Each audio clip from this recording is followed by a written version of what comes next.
In the sleepy village of St. Mary Mead, a ruthless killer stalks Ashford Manor, leaving a trail of bodies and chilling clues tied to the nursery rhyme, Mary, Mary, quite contrary. Sir Harold Grayson is poisoned, lavender seeds in his pocket. Miss Ellis is strangled, a silver bell in her hand.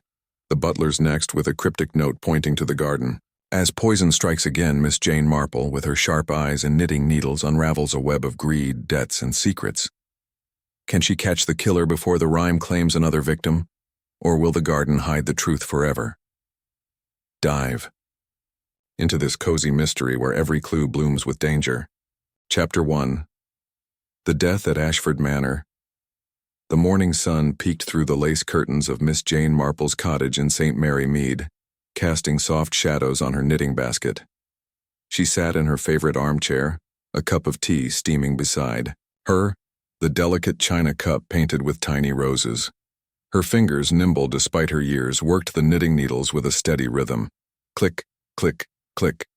The wool was soft, pale blue, for a scarf she was making for her nephew Raymond. But her mind wasn't on the scarf. It was on the letter she'd received yesterday from her old friend, Dolly Bantry, inviting her to tea at Gossington Hall. Dolly had promised juicy gossip about a grand party at Ashford Manor, the big estate just outside the village. Miss Marple's sharp blue eyes twinkled. Gossip, she knew, often held the key to secrets people tried to hide. She set her knitting down and sipped her tea, the warmth spreading through her. St. Mary Mead was quiet, as always, but Ashford Manor was different. It was a place of wealth and whispers, owned by Sir Harold Grayson, a man who'd made a fortune in factories up north. People in the village talked about him, his fancy cars, his stern face, his family who never seemed to smile.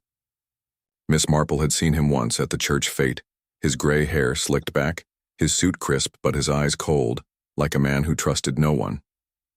Dolly's letter hinted at trouble brewing at the manor, and Miss Marple's curiosity was stirred. Trouble, she thought, had a way of finding its way to her doorstep. She glanced at the clock on the mantel. 10:30, time to get ready. She smoothed her black dress, pinned her brooch, a small silver flower, on her collar, and picked up her hat, a sensible one with a bit of lace. Her maid, Cherry, popped her head in, her cheeks pink from scrubbing the kitchen floor. "Off to Mrs. Bantry's, Miss Marple?" Cherry asked, wiping her hands on her apron. "Yes, Cherry," Miss Marple said, her voice gentle but firm. "I shan't be long. Keep an eye on the garden, won't you? Those roses need a bit of love." Cherry nodded, grinning. "I'll pamper them like they're royalty, miss."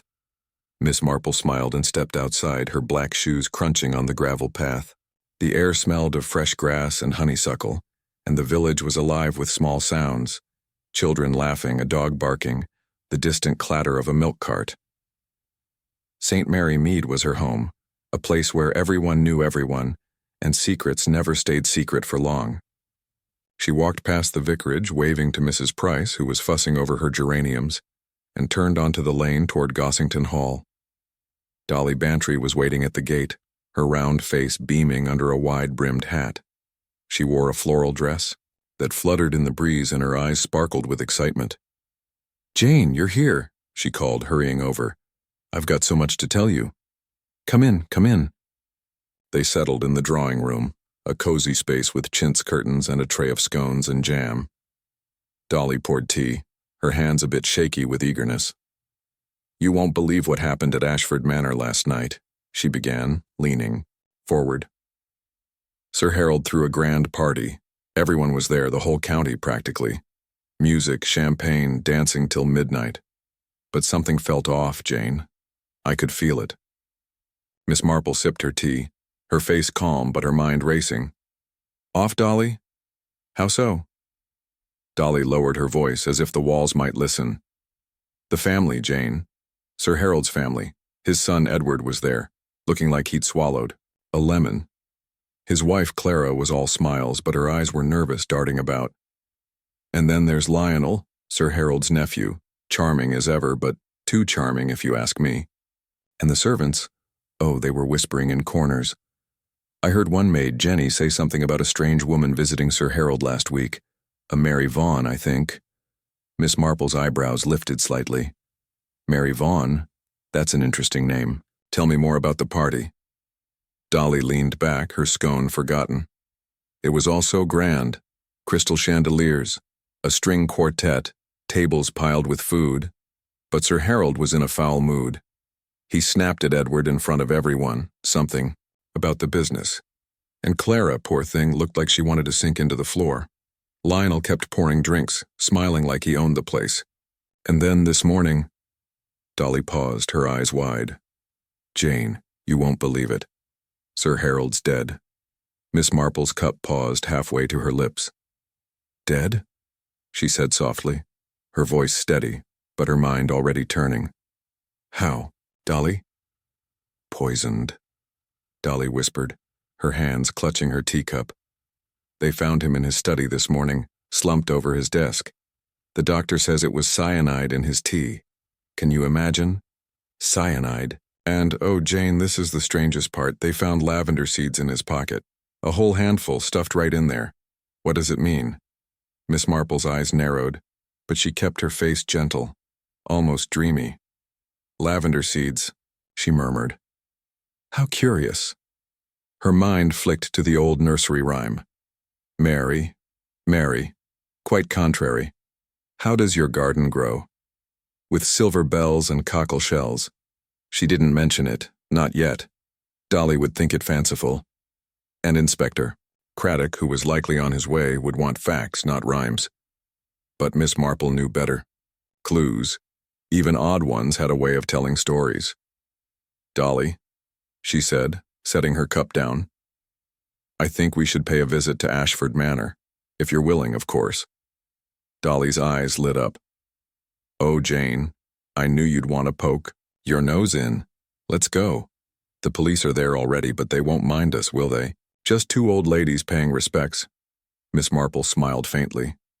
Just so, Dolly, just so. Ashford Manor loomed at the end of a long drive, its stone walls glowing in the midday sun. The house was grand, with tall windows and ivy climbing the walls, but it had a heavy air, like it held too many secrets. The gravel crunched under Miss Marple's shoes as she and Dolly approached, arm in arm. A young policeman stood at the door, his face serious. Mrs. Bantry, ma'am, he said, tipping his hat. And miss? Miss Marple, she said, her voice soft but clear. We're here to offer condolences to the family. The policeman hesitated, then nodded. Inspector Craddock's inside, ma'am. I'll let him know you're here. They stepped into the hall, a vast space with a marble floor and a chandelier that sparkled like stars. The air smelled of polish and flowers, but there was a chill too, a sense of something wrong. A maid, young and pale, hurried past, her eyes red from crying. Miss Marple noted her apron, neatly pressed, and the way her hands shook as she carried a tray. Inspector Craddock appeared, his tall frame filling the doorway. He was a kind man, Miss Marple thought, but sometimes too quick to trust the obvious. Miss Marple, he said, a hint of warmth in his voice. And Mrs. Bantry, I should have known you'd turn up. Come to offer your sympathies, I suppose. And to help if we can, Miss Marple said, her eyes meeting his. A terrible thing, Inspector. Sir Harold, poisoned. Have you any ideas? Craddock sighed, running a hand through his dark hair. Not much yet. The doctor confirmed cyanide in the tea he drank this morning. His valet, Thomas, found him at 8 o'clock, already gone. No one saw anything odd, or so they say. The family's in the drawing room, but they're not much help. Too shocked, or pretending to be. And the lavender seeds? Miss Marple asked, her voice light as if it were a passing thought. Craddock's brow furrowed.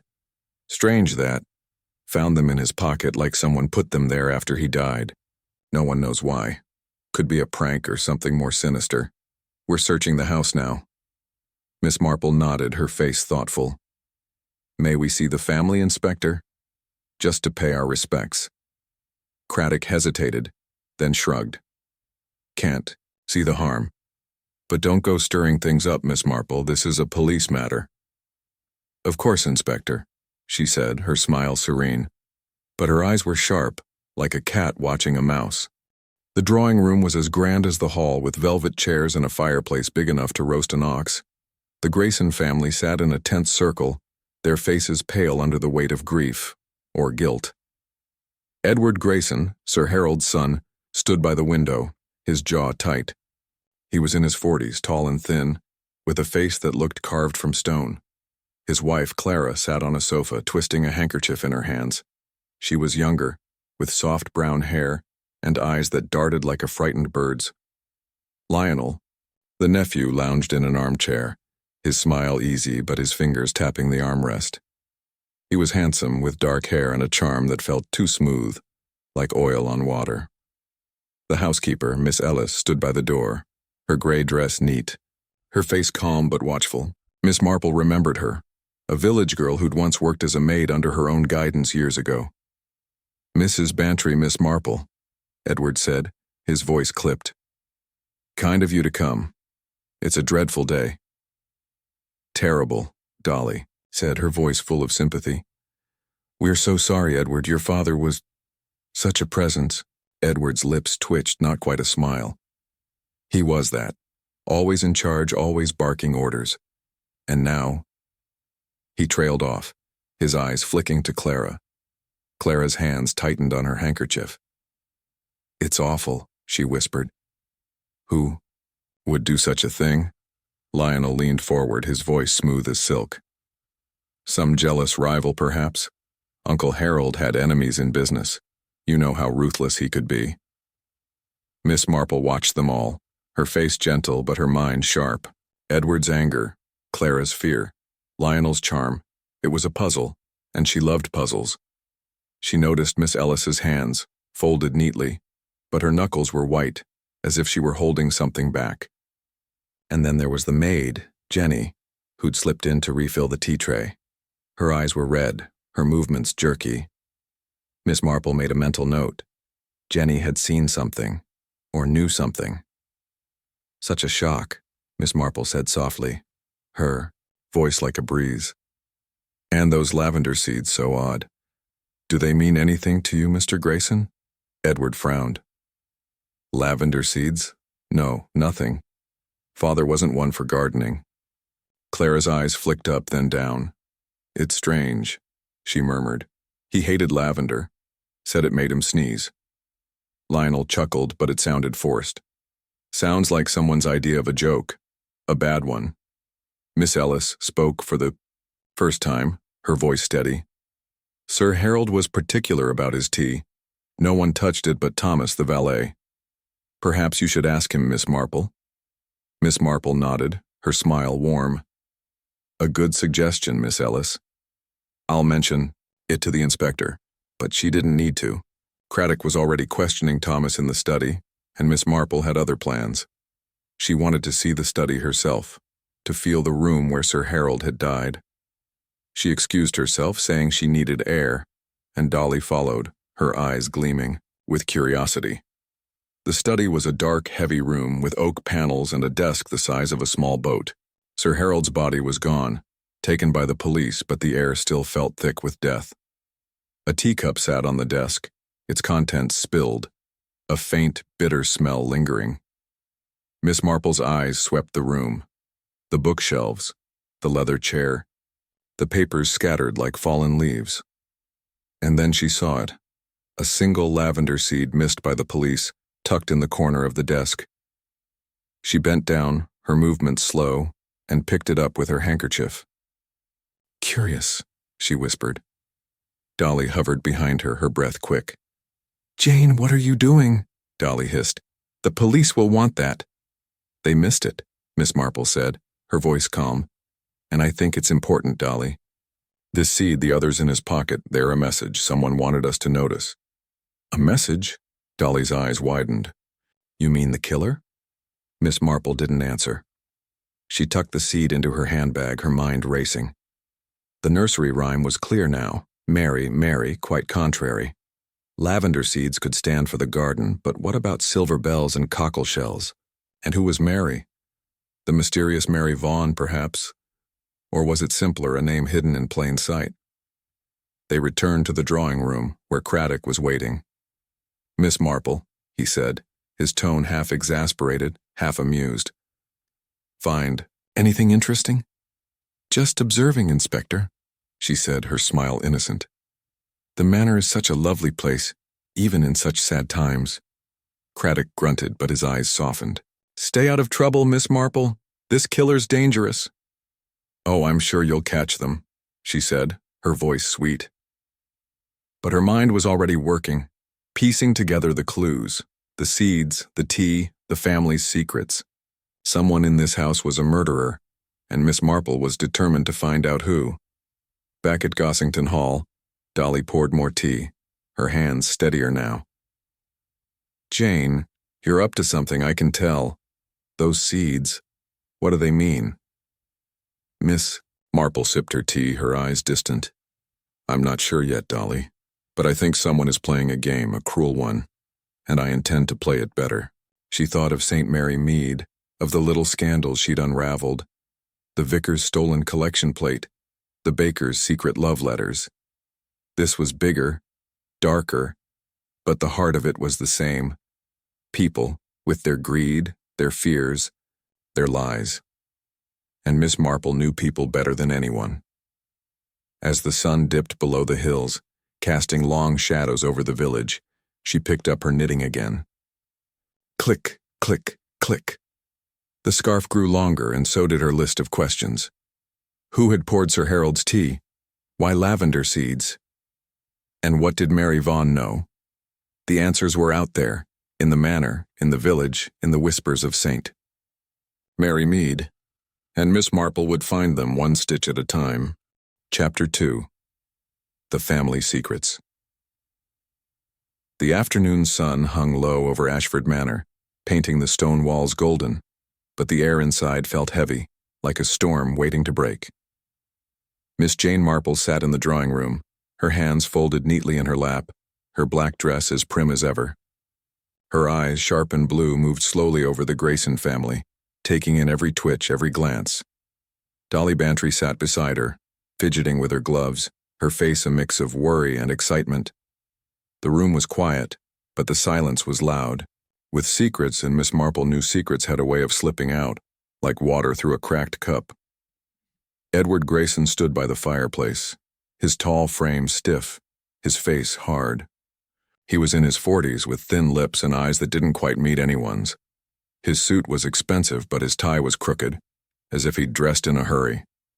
Clara, his wife, sat on the velvet sofa, her hands twisting a lace handkerchief, until it looked ready to tear. She was younger, maybe 30, with soft brown hair pinned up and eyes that darted like a mouse in a cat's shadow. Lionel, Sir Harold's nephew, leaned against the wall, his dark hair slicked back, his smile easy but sharp, like a knife hidden in a velvet glove. Miss Ellis, the housekeeper, stood near the door, her gray dress neat, her face calm, but her hands clasped tight. Miss Marple remembered teaching her years ago in St. Mary Mead, how to fold linens, how to spot a lie. Miss Ellis was no fool, but today her eyes held a flicker of fear. Inspector Craddock had left to question the valet, Thomas, in the study, leaving the family to stew in their grief, or their guilt. Miss Marple didn't believe in grief that looked so careful. She sipped her tea, served by the nervous maid, Jenny, whose hands shook as she poured. Jenny's apron was clean, but her face was pale, her eyes red from crying. Miss Marple made a note of it. Jenny knew something, and frightened. People often spilled what they knew. Such a terrible loss, Dolly said, breaking the silence. Her voice was warm, but her eyes were on Edward, watching for a crack in his stony face. Sir Harold was such a strong man. It must be hard for you all. Edward's jaw tightened. Hard doesn't cover it, Mrs. Bantry. Father was the backbone of this family.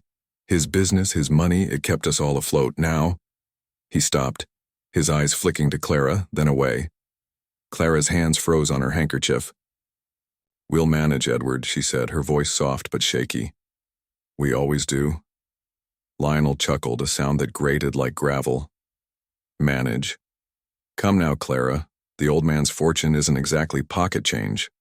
Whoever gets it will be sitting pretty." Edward's head snapped up. "What's that supposed to mean, Lionel?" Lionel shrugged, his smile not reaching his eyes. Just saying, cousin. Uncle Harold's will is the talk of the house. Everyone's wondering who he favored this time. Miss Marple tilted her head, her face gentle but her ears sharp. The will? She said, her voice light like she was asking about the weather. Is it missing then? Edward's face darkened. Not missing, just not found yet. Father kept it in his safe, but the safe's empty. The police are looking. Clara's eyes dropped to her lap, her fingers twisting harder. Miss Ellis shifted by the door, her hands tightening. Miss Marple noticed it all, storing it away like yarn in her knitting basket. A missing will meant money, and money meant trouble. She thought of old Mr. Thompson in St. Mary, Mead, who'd hidden his will in a teapot to keep his greedy nephew from finding it. People did strange things for money. Perhaps Sir Harold changed his mind, Miss Marple said, her voice soft. People do, you know, when they feel time running short. Lionel's smile faltered just for a moment. Changed his mind? Uncle Harold? He was stubborn as a mule. If he wrote a new will, he'd have told someone. Probably Clara, since she was always hovering. Clara's head jerked up, her cheeks pink. I wasn't hovering. I cared about him, Lionel. More than you ever did. Edward snorted. Cared? You were always fussing over him, Clara.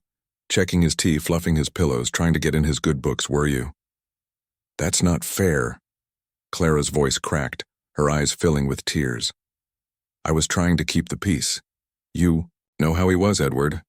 Always shouting, always judging. Miss Marple sipped her tea, her face calm but her mind racing. Clara's tears were real, but tears could hide lies. She thought of young Elsie in the village, who'd cried buckets when her beau left her, only to be caught stealing from his shop the next day. People were complicated, and families like the Graysons were a tangle of knots. Jenny, the maid, slipped back into the room with a fresh pot of tea. Her hands shook so badly the pot rattled on the tray. Miss Marple watched her, noting the way her eyes darted to Lionel, then away. Careful, dear, Miss Marple said, her voice kind. You look a bit unsteady. Jenny flushed, setting the pot down. Sorry, miss, it's just all this. Sir Harold dead. It's awful. Of course it is, Miss Marple said, her smile warm. You must have known him well working here. Jenny nodded, her eyes on the floor. He was, particular. Liked his tea just so. Thomas always made it, but sometimes I helped. Miss Marple's eyes flickered. Helped? With the tea he drank this morning? Jenny's face went white. No, miss. I mean, not today, I don't know anything. She turned and hurried out, the door clicking shut behind her. Dolly leaned close, whispering, Jane, that girl's scared stiff. Think she's hiding something? Perhaps, Miss Marple said, her voice low. Or perhaps she's just frightened of what she's seen. The door opened again, and Inspector Craddock stepped in, his face grim. Mr. Grayson, he said, looking at Edward. We've searched the study. No will, but we found something else. A letter, addressed to Sir Harold, from a Mary Vaughan. It mentions a package she gave him last week. Any idea who she is? Edward's face stayed blank, but his hands clenched. Mary Vaughan? Father's old secretary. He sacked her a month ago. Said she was too nosy. Clara's handkerchief dropped to her lap. Mary? She was kind to me. I didn't know she was still in touch with him. Lionel laughed, but it sounded forced. Mary Vaughan, nosy? That's rich. She was always poking into Uncle Harold's papers. Probably why he got rid of her. Miss Ellis spoke up, her voice steady but sharp. Miss Vaughan was efficient, Mr. Lionel. Sir Harold trusted her with his accounts. Perhaps she knew too much. Miss Marple's eyes narrowed, but her face stayed gentle. Mary Vaughan, the nursery rhyme, the lavender seeds. It was all starting to weave together like threads in a scarf. She thought of the rhyme again. Mary, Mary, quite contrary. How does your garden grow? Was Mary Vaughan the key, or was the name just a trick? Craddock cleared his throat. We'll need to speak to Miss Vaughan. If anyone knows where she is, tell me now. No one spoke. Edward stared at the floor. Clara twisted her handkerchief, Lionel smirked, and Miss Ellis looked straight ahead. Miss Marple watched them all, her mind ticking like a clock. Silence, she knew, could be louder than words. Later that evening, Miss Marple and Dolly walked back to Gossington Hall, the air cool and sharp with the scent of roses.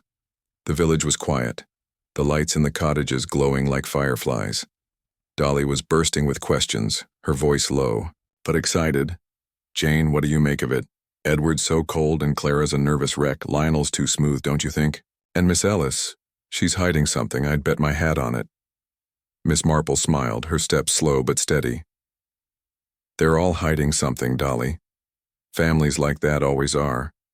But it's the little things that matter. The way Clara's hands shake. The way Lionel watches everyone, the way Jenny ran from the room, and that letter from Mary Vaughn. It's a piece of the puzzle." Dolly's eyes widened. "You think Mary's the killer?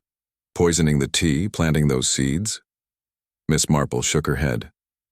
"I don't think anything yet, Dolly. But I'm listening. People talk, even when they don't mean to. And St. Mary Mead has a way of telling its stories." They reached Gossington Hall, and Dolly invited her in for a nightcap. Miss Marple declined, saying she needed her rest, but her mind was far from sleepy. She walked home alone, her black shoes soft on the lane, her thoughts spinning like wool on a spindle. At her cottage, Cherry was waiting, her apron off, her face curious. "Any news, miss?" Cherry asked, pouring tea. "The village is buzzing about Sir Harold." Miss Marple sat, her hands folding around the warm cup. "News travels fast, doesn't it, Cherry? Tell me, what have you heard about the Graysons?" Cherry leaned in, her voice a whisper. "They say Edward's in debt, miss. Owes money to some rough types up north. And Clara, well, the maids say she's sweet but scared of her own shadow. Lionel's a charmer, but nobody trusts him. And there's talk of a woman, a stranger, seen at the manor last week. Someone called Mary." Miss Marple's eyes twinkled. "Mary, you say? Interesting." She sipped her tea, her mind racing. The Grayson family was a nest of secrets: debt, fear, charm, and a missing will. And somewhere, in the shadows, was a killer who'd used cyanide and lavender seeds to send a message. She thought of the nursery rhyme again, the words dancing in her head. Silver bells and cockle shells, and pretty maids all in a row. The seeds were the first clue, but there would be more. Killers, she knew, liked to play games, and this one was clever. As Cherry tidied the kitchen, Miss Marple picked up her knitting, the needles clicking softly. The scarf was growing blue and soft like the sky before a storm. She thought of Clara's nervous hands, Lionel's slick smile, Miss Ellis's tight lips, and Jenny, poor Jenny, running from something or someone. The answers were there in the manor, in the village, in the whispers of St. Mary Mead, and Miss Marple would find them one stitch at a time. The next morning, Miss Marple woke early, the dawn light soft through her curtains. She dressed quickly, her black dress and silver brooch as neat as ever, and stepped into the garden. The roses were blooming, their petals bright against the green. She bent to sniff one, her mind still on the manor. Lavender seeds, a missing will, a frightened maid. It was a puzzle, and she loved puzzles. She walked to the village, her steps light, her eyes sharp. The post office was busy with Mrs. Price chatting to the postmistress, Miss Hartnell. Miss Marple paused, pretending to check her handbag, her ears open. "Terrible business at the manor," Mrs. Price was saying, her voice low. "Sir Harold poisoned, and those seeds in his pocket. What's it mean, Miss Hartnell?" Miss Hartnell sniffed, her glasses glinting. "Sounds like madness to me. But I heard Clara Grayson was seen arguing with Lionel last night after the police left. Something about a promise. My cousin's girl works at the manor, you know." Miss Marple's heart quickened, but her face stayed calm. She stepped forward, her smile gentle. "Good morning, ladies. Such a sad day for the Graysons, isn't it?" Mrs. Price nodded, eager to share. "Oh, Miss Marple, it's dreadful." And Clara, poor thing, always so quiet. "But arguing with Lionel, that's new." Miss Marple tilted her head. "Arguing? How curious. About what, do you think?" Miss Hartnell leaned close. "My cousin's girl says it was about money." Clara was crying, saying Lionel promised her something, but he wouldn't say what. Miss Marple nodded, her mind filing it away. A promise, an argument, a missing will. The pieces were falling into place, but the picture was still blurry. She thanked the ladies and walked on, her steps taking her toward the church. The vicar, Mr. Clement, was in the graveyard, tending to a rosebush. "Good morning, Miss Marple," he called, his face kind but tired. "You've heard about Sir Harold, I suppose?" "I have," she said, her voice soft. "A terrible thing. Did you know him well, Vicar?" Mr. Clement sighed, brushing dirt from his hands. "Not well, but he came to church sometimes. A hard man, but generous with his donations. I saw him last week talking to a woman outside the manor. A stranger, I think." She looked troubled. Miss Marple's eyes sharpened, but her smile stayed warm. "Troubled? Did you catch her name?" "No," he said, frowning. But she had a city look about her. Smart coat, dark hair. She gave him a package, then left in a hurry. Miss Marple thanked him and walked on, her mind buzzing. A woman, a package, Mary Vaughan. The nursery rhyme hummed in her head, the words, twisting like a riddle. She thought of St. Mary Mead, of the little scandals she'd unraveled, the baker's stolen flour, the widow's hidden letters. This was bigger, but the heart was the same. People, with their lies, their fears, their greed. Back at her cottage, she found a note from Dolly slipped under the door. "Jane, come to the manor this afternoon. Something's happened. The police found a torn paper in the study. It says garden. What does it mean?" Miss Marple's eyes twinkled. "The garden. Mary, quite contrary, how does your garden grow?" She picked up her knitting, the needles clicking softly. The scarf was nearly done, and the puzzle was taking shape. Clara's argument, Lionel's charm, Jenny's fear, and a torn paper pointing to the garden. The killer was close. She could feel it, like a shadow in the sun. She set her knitting down and reached for her hat. The manor was calling, and Miss Marple never ignored a call like that. Chapter 3. The Nursery Rhyme Clue. The morning mist clung to the gardens of Ashford Manor, wrapping the rose bushes and gravel paths in a soft gray veil. Miss Jane Marple stood at the edge of the lawn, her black dress neat, her silver brooch glinting, faintly in the dim light. Her sharp blue eyes scanned the flower beds, the trimmed hedges, the stone fountain gurgling quietly. Dolly Bantry stood beside her, clutching her coat against the chill, her face a mix of worry and curiosity. They'd come early at Miss Marple's insistence after Dolly's note about the torn paper found in Sir Harold's study. The word garden had stuck in Miss Marple's mind, like a burr on a wool sweater. It meant something, she was sure, and she meant to find out what. The manor loomed behind them, its tall windows dark, as if the house itself were watching. The air smelled of damp earth and lavender, a scent that made Miss Marple's thoughts flicker to the seeds found in Sir Harold's pocket. Mary, quite contrary, how does your garden grow?" The nursery rhyme hummed in her head, its words, teasing like a puzzle half solved. She'd heard it as a child, sung by her nursemaid, but now it felt like a riddle, each line a clue to a killer's game. Sir Harold's death, cyanide in his tea, lavender seeds in his pocket, was just the start. Miss Marple knew killers like this one didn't stop at one. "Jane, it's creepy out here," Dolly whispered, her voice low. "Why are we poking around the garden? The police are inside, questioning everyone. Shouldn't we be there?" Miss Marple's lips curved in a faint smile. "The police have their ways, Dolly, and I have mine. That paper said garden, and gardens have secrets. People think they're just flowers and dirt, but they hold stories. Things hidden, things buried." Dolly's eyes widened. "Buried? You think the will's out here? Or something worse?" Miss Marple didn't answer, her eyes fixed on a patch of lavender near the fountain. The purple blooms swayed in the breeze, their scent strong. She stepped closer, her black shoes soft on the grass, and bent to look, too. Something caught her eye, a small, shiny object half hidden in the soil. She reached down, her fingers careful, and pulled out a tiny silver bell, no bigger than a thimble. It tinkled softly as she held it up, the sound sharp in the quiet morning. "Dolly," she said, her voice calm but firm. "Look at this." Dolly gasped, leaning close. "A bell?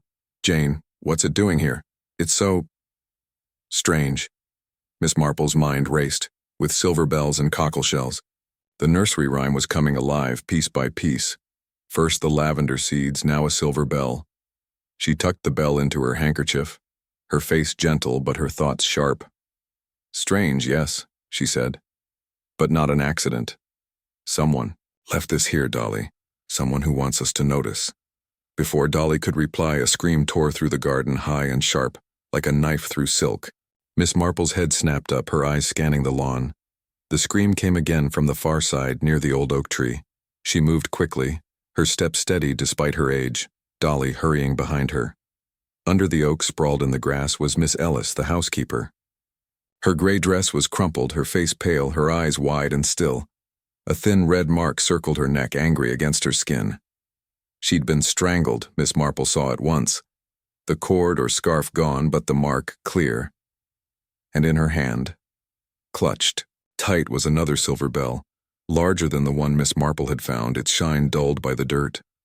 Dolly gasped, her hand flying to her mouth. "Jane, she's dead. Oh heavens, what's happening?" Miss Marple knelt beside the body, her face calm but her eyes sharp. She touched nothing, knowing the police would want the scene untouched. But she looked closely. Miss Ellis's hands were clenched, her nails caked with dirt as if she'd fought her killer. The silver bell gleamed in her palm, a cruel taunt. Miss Marple's mind flicked to the rhyme again. Silver bells and cockleshells, and pretty maids all in a row. Miss Ellis, once a maid herself, fit the pattern too well. "Dolly," she said, standing. "Fetch Inspector Craddock. Quickly now." Dolly nodded, her face white, and ran toward the manor, her coat flapping. Miss Marple stayed, her eyes moving, from the body to the garden, taking in every detail, the scuffed grass, the broken twig, the faint footprint in the soil. The killer had been here close, and they were bold, striking in broad daylight. She thought of St. Mary Mead, of the time young Tommy Pierce was found in the river, his death no accident. Killers, she knew, left trails, and this one was leaving, a trail of rhymes. Inspector Craddock arrived, his face grim, two constables behind him. "Miss Marple," he said, his voice tight. "You found her?" "Dolly and I heard the scream," she said, her voice soft. "Poor Miss Ellis. Such a terrible thing." Craddock knelt by the body, his eyes narrowing at the silver bell. "Another one," he muttered. "First seeds, now bells. What's this killer playing at?" Miss Marple tilted her head, her face gentle. "Playing, Inspector? Yes, I think so. A game, perhaps, with rules we don't yet understand." Craddock stood, brushing dirt from his knees. "A game that's killed 2 people. Sir Harold, now Miss Ellis. We need answers, Miss Marple, not riddles." She nodded, her smile serene. "Of course, Inspector. But sometimes riddles are the answers." He sighed, half exasperated, half amused. "You and your riddles. Stay here, please. I need to secure the scene." As Craddock barked orders to the constables, Dolly returned, her breath short. "Jane, this is awful. First Sir Harold, now Miss Ellis. Who's doing this?" Miss Marple's eyes flicked to the manor, where the Grayson family was gathered, watching from the terrace. Edward stood rigid, his face pale.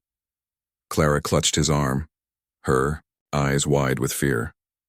Lionel leaned against a pillar, his smile gone, his hands in his pockets. Jenny, the maid, hovered at the edge, her apron twisted in her hands. Miss Marple watched them all, her mind ticking like a clock. The killer was here, she was sure, hiding behind grief or fear or charm. "Let's go inside, Dolly," she said, her voice calm. "I think we should talk to the family again." The drawing room was colder now, the air thick with shock. Edward paced by the fireplace, his hands clenched. Clara sat on the sofa, her handkerchief in shreds, her eyes red. Lionel lounged in, an armchair, but his usual smirk was missing, replaced by a tight jaw. Jenny stood by the tea tray, her hands shaking as she poured, her eyes darting to the door. The absence of Miss Ellis felt like a shadow, heavy and dark. Inspector Craddock stood in the center, his notebook open. Miss Ellis was strangled, he said, his voice flat. Sometime this morning in the garden, a silver bell was found, in her hand. If anyone knows anything at all, speak now. Edward stopped pacing, his face hard. Strangled. Good Lord, Craddock, what's happening? First father, now the housekeeper. This is madness. Clara's voice was barely a whisper. She was so kind, always so proper. Who would... Why? Lionel leaned forward, his eyes narrow. Maybe she saw something, knew something about Uncle Harold's death. Housekeepers notice everything, don't they? Miss Marple's eyes flickered to Lionel, her face gentle but her mind sharp. His words were smooth, but there was an edge, like a blade under silk. She thought of Mr. Jenkins in St. Mary Mead, who'd always known more than he said until a thief made sure he never spoke again. Miss Ellis was observant, she said softly. Did she ever mention anything odd, Mr. Lionel? About Sir Harold, perhaps, or the household? Lionel's eyes met hers, then slid away. Not to me. She kept to herself mostly, always fussing over the linens. Clara's head jerked up. That's not true. She talked to me sometimes, she said. She said she didn't trust everyone here. Edward spun around. Didn't trust? Who, Clara? Speak plainly for once. Clara flinched, her hands twisting. I don't know. She just said things weren't right. She heard whispers at night in the halls. Miss Marple's ears pricked up. Whispers in the halls. She thought of the manor's long corridors, the way sound carried in old houses. Whispers, Mrs. Grayson? She said, her voice kind. Did she say who was talking? Clara shook her head, tears spilling. No, she wouldn't say. She was scared, I think. Oh, I should have asked more. Jenny dropped a cup, the crash loud in the quiet room. Sorry, she gasped, bending to pick up the pieces. Her hands shook, her face white. Miss Marple watched, her noting the way her eyes darted to Lionel, then away. Craddock scribbled in his notebook. We'll need statements from everyone. And this silver bell, it's no coincidence. Someone's leaving these things on purpose. Any ideas? No. One spoke. Edward stared at the floor. Clara sobbed quietly. Lionel tapped his fingers and Jenny froze, her hands full of broken china. Miss Marple's mind turned, piecing together the clues. The lavender seeds, the silver bell, the nursery rhyme. Pretty, maids all in a row. Miss Ellis, once a maid, was the second victim. Was Jenny next? Or Clara? Or was the rhyme pointing to someone else? That afternoon, Miss Marple and Dolly walked through St. Mary Mead, the village buzzing with news of the second murder. The post office was crowded, with Mrs. Price and Miss Hartnell whispering over the counter. Miss Marple paused, her face gentle, her ears open. Strangled, they say, Mrs. Price was saying, her voice low. Poor Miss Ellis with a bell in her hand. It's like a ghost story. Miss Hartnell sniffed. No ghost, Mrs. Price, a killer, plain and simple. My cousin's girl says the manor's cursed. Too much money, too many secrets. Miss Marple stepped forward, her smile warm. Good afternoon, ladies. Such a sad day, isn't it? Poor Miss Ellis, Mrs. Price nodded, eager to share. Oh, Miss Marple, it's dreadful. They say she was strangled with a scarf. And that bell. Why would anyone do that? Miss Hartnell leaned close. I heard Clara Grayson was out in the garden early, this morning, before the scream. My cousin's girl saw her looking nervous. Miss Marple's eyes twinkled, but her face stayed calm. Clara? How interesting. Was she alone? Mrs. Price hesitated. Well, that's the thing. The maid, Jenny, was with her carrying a basket. Looked like they were picking flowers, but who picks flowers at dawn? Miss Marple thanked them and walked on, Dolly at her side. Jane, you're onto something, aren't you? Dolly said, her voice excited. Clara in the garden with Jenny? And now Miss Ellis is dead? Miss Marple's steps were slow, her mind fast. It's a pattern, Dolly. The seeds, the bell, the rhyme. Someone's telling a story and we need to listen. They reached the vicarage where Mr. Clement was polishing the church brass. He looked up, his face tired. Miss Marple, Mrs. Bantry, you've heard about Miss Ellis? We have, Miss Marple said, her voice soft. A terrible loss. Did you know her well, Vicar? Mr. Clement nodded. She came to church every Sunday. A good woman, but worried lately. Said the manor felt wrong, like someone was watching her. Miss Marple's heart quickened. Watching? Did she say who? No, he said, frowning. But she mentioned a name, Mary Vaughan. Said she saw her near the manor last week arguing with Sir Harold. Miss Marple's mind spun. Mary Vaughan again. The letter, the package, now an argument. The rhyme hummed louder. Mary, Mary. Quite contrary. Was Mary the killer or a pawn in the game? Back at her cottage, Miss Marple sat with her knitting, the needles clicking softly. The scarf was nearly done, blue and soft like the sky clearing after a storm. Cherry brought tea, her face curious. Village is talking, miss, Cherry said, setting the tray down. They say Miss Ellis knew too much, and that bell, folks think it's witchcraft. Miss Marple smiled, her eyes distant. Not witchcraft, Cherry, just a clever mind playing a cruel trick, but we'll find them, won't we? Cherry grinned. If anyone can, it's you, miss. Miss Marple sipped her tea, her thoughts on the garden, the bell, the rhyme. The killer was close, leaving clues like breadcrumbs. She thought of St. Mary Mead, of the scandals she'd unraveled, the stolen silver, the poisoned pie. This was darker, but the heart was the same. Greed, fear, lies. The silver bell was a warning, and Miss Marple was listening. She set her knitting, down and reached for her hat. The manor was calling again, and she had questions. About Clara, about Jenny, about Mary Vaughan. The nursery rhyme was a map, and Miss Marple was ready to follow it, one step at a time. Chapter 4. The Village Whispers.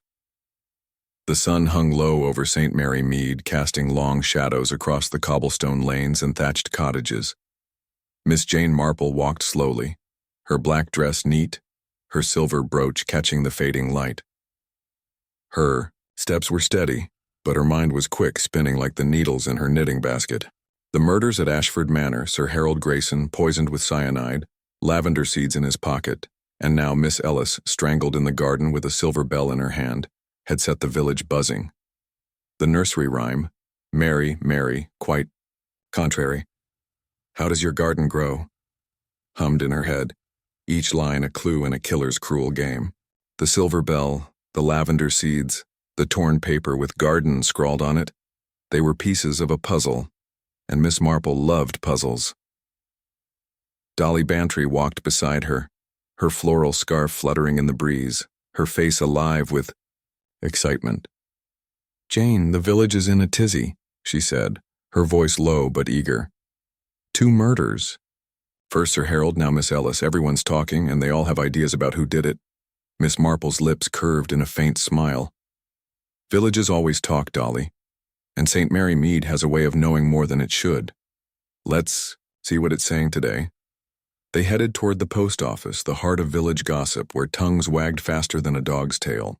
The air smelled of fresh bread from the bakery and roses from the gardens, but there was a sharpness too, a tension that hung like mist. Miss Marple's eyes, sharp and blue, missed nothing. The way Mrs. Price glanced over her shoulder, the way Miss Hartnell whispered to the butcher's boy. Secrets, she knew, were like weeds in a garden. Pull one and another sprouted. Inside the post office, the counter was crowded with villagers, their voices a hum of worry and wonder. Mrs. Price, her hat askew, was talking to Miss Hartnell, whose glasses glinted as she nodded. Miss Marple paused by the door, her face gentle, her ears open. Dolly nudged her, whispering, "Listen, Jane. They're at it already." Mrs. Price's voice was loud, her hands waving. "It's unnatural, I tell. You lavender seeds in Sir Harold's pocket, a silver bell in Miss Ellis's hand. My nephew says it's like a fairy tale gone wrong." Miss Hartnell sniffed, her lips tight. "No fairy tale, Mrs. Price. A killer, plain as day. My cousin's girl, who works at the manor, says she saw a strange woman there last week. Mary Vaughan, her name was. Dark hair, city clothes. She gave Sir Harold a package, then left in a hurry. Miss Marple's heart quickened, but her face stayed calm. Mary Vaughn again. The letter in Sir Harold's study, the vicar's story of an argument, and now a package. She stepped forward, her voice soft. "Good morning, ladies. Such a sad time for the Graysons, isn't it? This Mary Vaughn. Did your cousin's girl say anything else about her?" Mrs. Price turned, her eyes wide. "Oh, Miss Marple, yes, dreadful business. My cousin's girl Betty said this Mary was all business, no smiles. She came to the manor, went straight to Sir Harold's study, and left after 10 minutes. Betty saw her hand him a small package wrapped in brown paper. Looked important, she said." Miss Hartnell nodded. "And Betty heard Sir Harold shouting after she left. Something about keeping promises. He was in a right state, slamming doors." Miss Marple's eyes twinkled, but her smile was gentle. "Promises? How curious.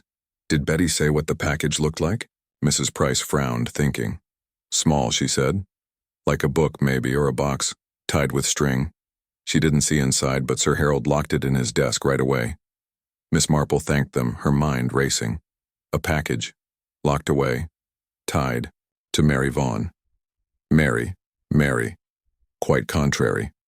The rhyme was louder now, its words weaving through the clues. Lavender seeds, silver bells, a garden. She thought of St. Mary Mead's scandals, like the time Mrs. Baker hid her husband's gambling debts in a biscuit tin. People hid things they feared, and Sir Harold had feared something. Dolly pulled her aside as they left the post office, her voice a whisper. "Jane, this Mary Vaughn, she's the key, isn't she? First the letter, now a package. What's she up to?" Miss Marple's steps were slow, her thoughts fast. "I don't know yet, Dolly, but Mary Vaughn is part of the story, whether she's the teller or the told. We need to know more." They walked toward the bakery where the smell of fresh scones drifted out. Mrs. Wicks, the baker's wife, was sweeping the step, her face red from the oven's heat. She looked up, her eyes bright with gossip. "Miss Marple, Mrs. Bantry, you've heard about poor Miss Ellis, I suppose? Strangled with a bell in her hand. It's like a curse on that manor." Miss Marple nodded, her face kind. "A terrible thing, Mrs. Wicks. Have you heard anything about the Graysons? Or perhaps a visitor, a Mary Vaughn?" Mrs. Wicks leaned close, her broom still. "Oh, aye. My Tom delivered bread to the manor last week, and he saw a woman, dark hair, fancy coat, talking to Sir Harold by the gate. She looked cross, he said, like she was demanding something, and Sir Harold, he wasn't happy. Shouted at her to leave." Miss Marple's mind ticked. Another sighting, another argument. "Did Tom hear what they said, Mrs. Wicks?" "Not much," she admitted. "Something about business and debts. Tom said Sir Harold looked scared, which isn't like him. He was always so stern." Miss Marple thanked her, her thoughts spinning. Debts, promises, a package. She thought of Mr. Collins in the village, who'd lost his shop to debts and tried to hide it with lies. Sir Harold, with his wealth and factories, had secrets too, and Mary Vaughn knew them. They moved on to the tea shop where Miss Langley served scones and chatter.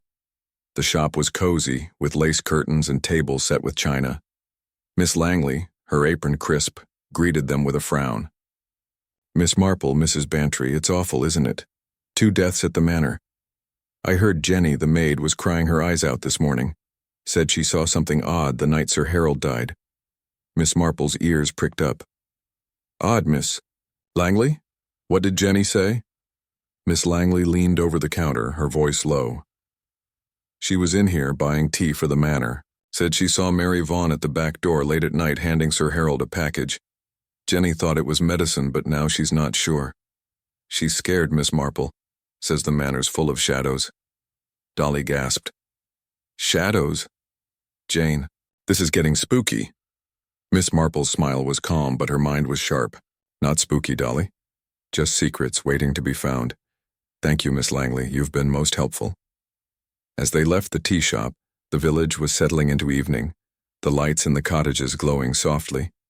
Miss Marple's thoughts were on Jenny, the frightened maid. She remembered young Sally in St. Mary Mead, who'd seen her employer steal and kept quiet out of fear. Jenny was like that, holding something back, and Miss Marple meant to find out what. They reached the church where Mr. Clement was locking up, his face weary. "Miss Marple, Mrs. Bantry," he said, tipping his hat. "The village is restless. 2 murders, it's shaken everyone." "It has," Miss Marple said, her voice soft. "Vicar, you mentioned seeing Mary Vaughan with Sir Harold. Did you notice anything else about her? A bag, perhaps, or a package?" Mr. Clement frowned, thinking. "Yes, now you mention it. She carried a small case like a doctor's bag, black, with a clasp. She held it tight, like it was precious." Miss Marple's eyes twinkled. A case, a package, a locked desk. The rhyme sang in her head, with silver bells and cockleshells. The killer was weaving a story, and Mary Vaughan was in it, whether she wanted to be or not. Back at her cottage, Miss Marple sat with her knitting, the needles clicking softly. Cherry brought tea, her face curious. "Village is talking, miss," she said, setting the tray down. "They say Mary Vaughan was Sir Harold's mistress years ago. Left when he wouldn't marry her. Now she's back and people are dead." Miss Marple's lips twitched. "Mistress? How interesting. And what else do they say, Cherry?" Cherry leaned close. "That she's angry, miss. Wanted money or revenge. And Jenny, the maid, she's telling folks she's scared to work at the manor. Says she hears footsteps at night." Miss Marple sipped her tea, her thoughts racing. Footsteps, packages, debts. The nursery rhyme was a map, and the village was filling in the lines. She thought of the silver bell, the lavender seeds, the torn paper, and pretty maids all in a row. Jenny was a maid, and scared. Was she next, or did she know too much? She set her knitting down, the scarf nearly done, blue and soft like a summer sky. The manor was calling, and she had questions about Mary Vaughan, about Jenny, about the package locked in a desk. The killer was close, leaving clues like petals in a garden, and Miss Marple was ready to pick them up, one by one. Chapter 5. The missing will. The afternoon sun filtered through the tall windows of Ashford Manor, casting golden patches on the polished floor of the drawing room. Miss Jane Marple sat in a high-backed chair, her black dress neat, her silver brooch glinting softly. Her hands rested in her lap, but her sharp blue eyes moved over the Grayson family like a cat watching mice. Dolly Bantry sat beside her, twisting her scarf, her face a mix of worry and excitement. The air was thick with tension, heavier now. After Miss Ellis's murder in the garden, a silver bell clutched in her hand. The nursery rhyme, "Mary, Mary, quite contrary, how does your garden grow?" hummed in Miss Marple's mind, its words tying the deaths together. Lavender seeds for Sir Harold, a silver bell for Miss Ellis. The torn paper with garden scrawled. On it, found in Sir Harold's study, was another clue, and Miss Marple was determined to follow it. Edward Grayson stood by the fireplace, his face pale, his hands clenched.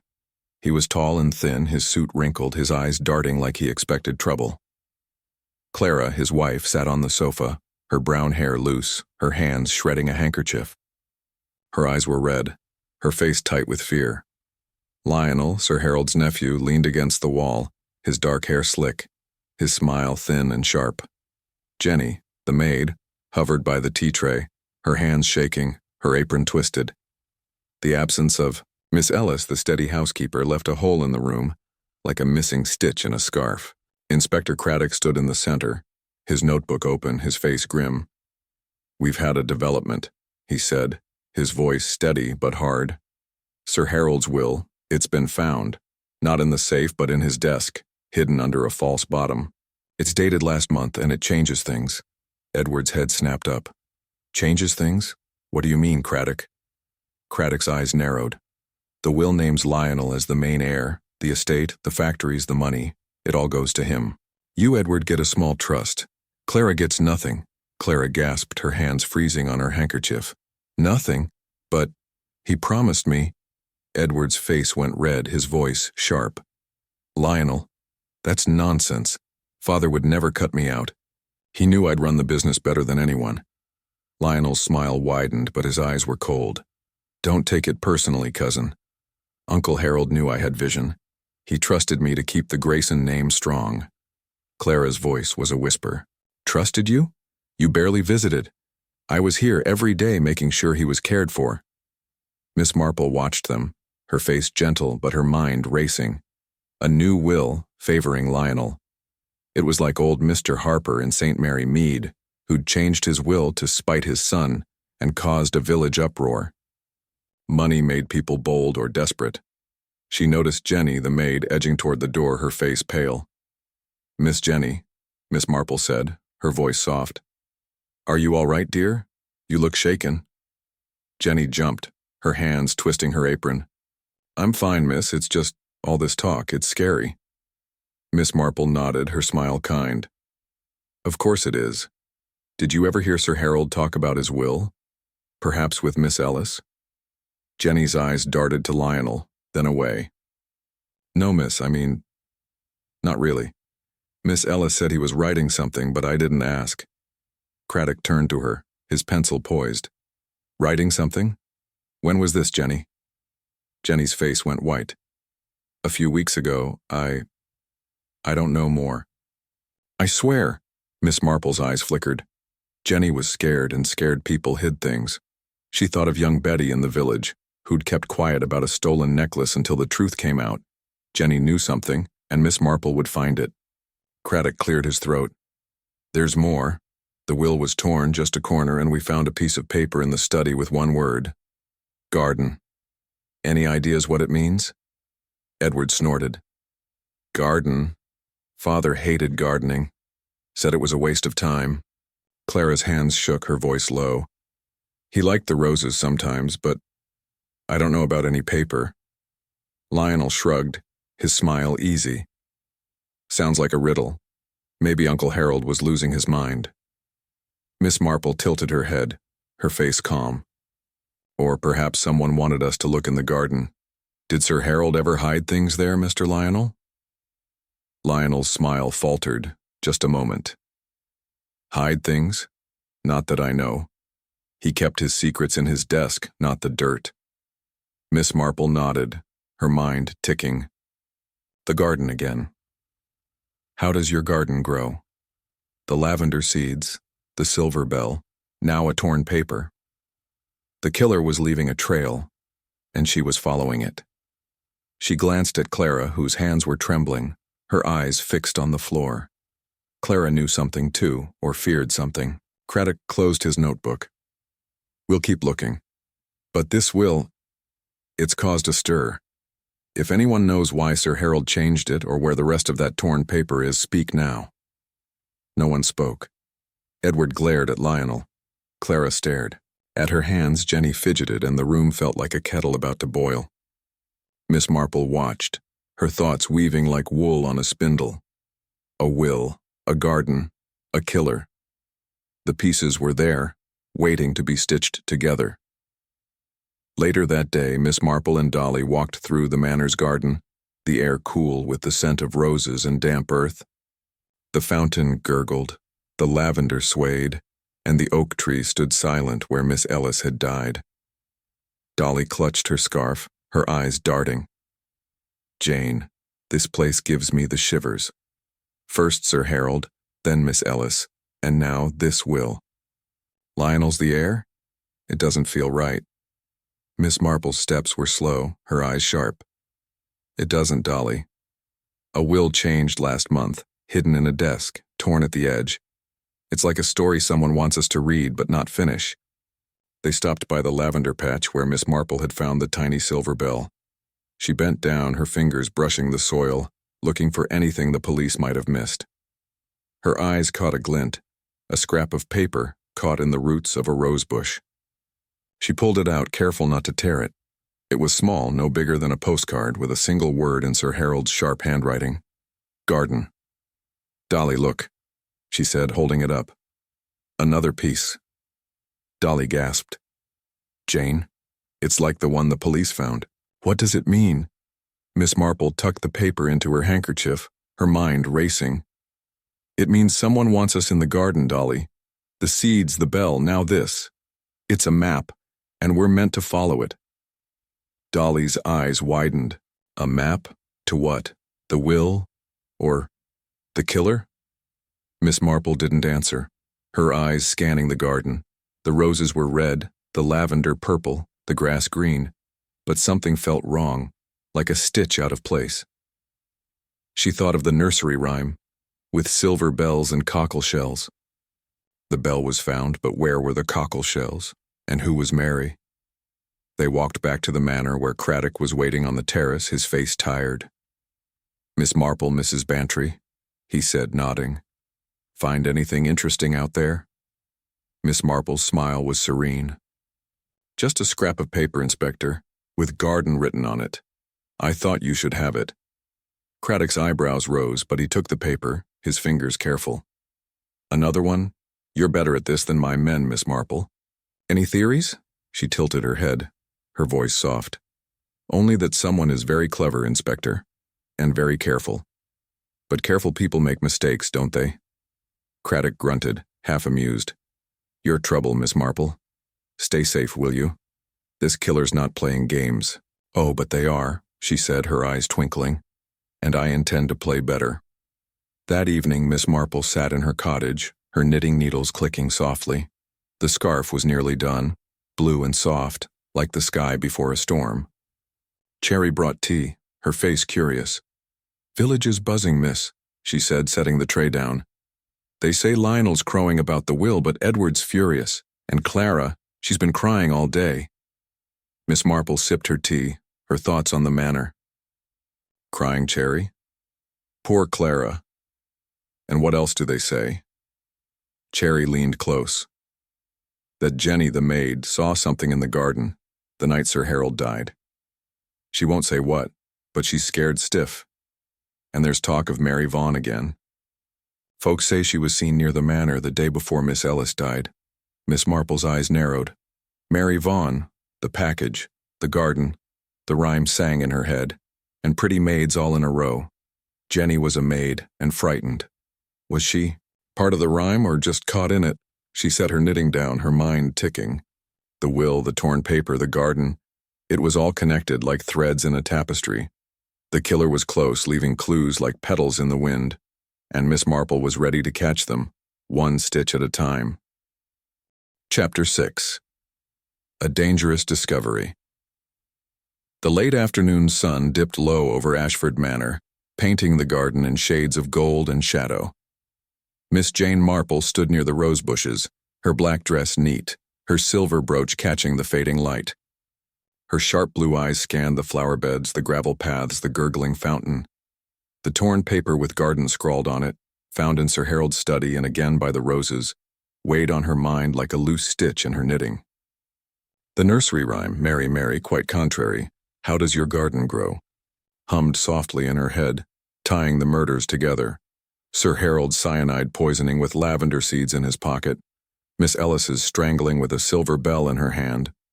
Now the garden was calling, and Miss Marple never ignored a call. Dolly Bantry stood beside her, clutching her scarf, her face a mix of excitement and nerves. "Jane, this garden's giving me the creeps," she whispered, her eyes darting to the shadows. "2 people dead, and we're poking around where Miss Ellis was killed. Are you sure this is safe?" Miss Marple's lips curved in a faint smile. "Safe, Dolly? Perhaps not, but truth isn't always safe. The garden holds answers, those seeds, that bell, the paper. We just need to look." They moved deeper into the garden, past the lavender patch where Miss Marple had found the tiny silver bell. The air smelled of roses and damp earth, but there was a sharpness too, a sense of eyes watching. Miss Marple's steps were slow, her black shoes soft on the grass, but her mind was quick, piecing together clues like yarn on a spindle. The nursery, rhyme was a map, lavender seeds for the garden, a silver bell for the rhyme's next line, with silver bells and cockle shells. She wondered about the cockle shells, her eyes scanning the ground for anything out of place. They reached the greenhouse, a glass structure tucked behind the oak tree where Miss Ellis had died. Its panes were misty, the air inside warm and thick, with the scent of soil and flowers. Miss Marple pushed the door open, the hinges creaking. Inside, Pots of geraniums and ferns lined the shelves, and a workbench held tools and bags of seeds. Dolly hovered at the door, her scarf twisted in her hands. "Jane, what are we looking for? The will? More bells?" Miss Marple's eyes moved over the shelves, the floor, the corners. "Anything, Dolly. Something that doesn't belong. Killers leave trails like crumbs in a forest." She stepped toward the workbench, her fingers brushing a pile of gardening gloves. Something caught her eye, a small, smooth object, half hidden under a trowel. She lifted the trowel carefully and picked up a cockleshell, its creamy white curves gleaming in the dim light.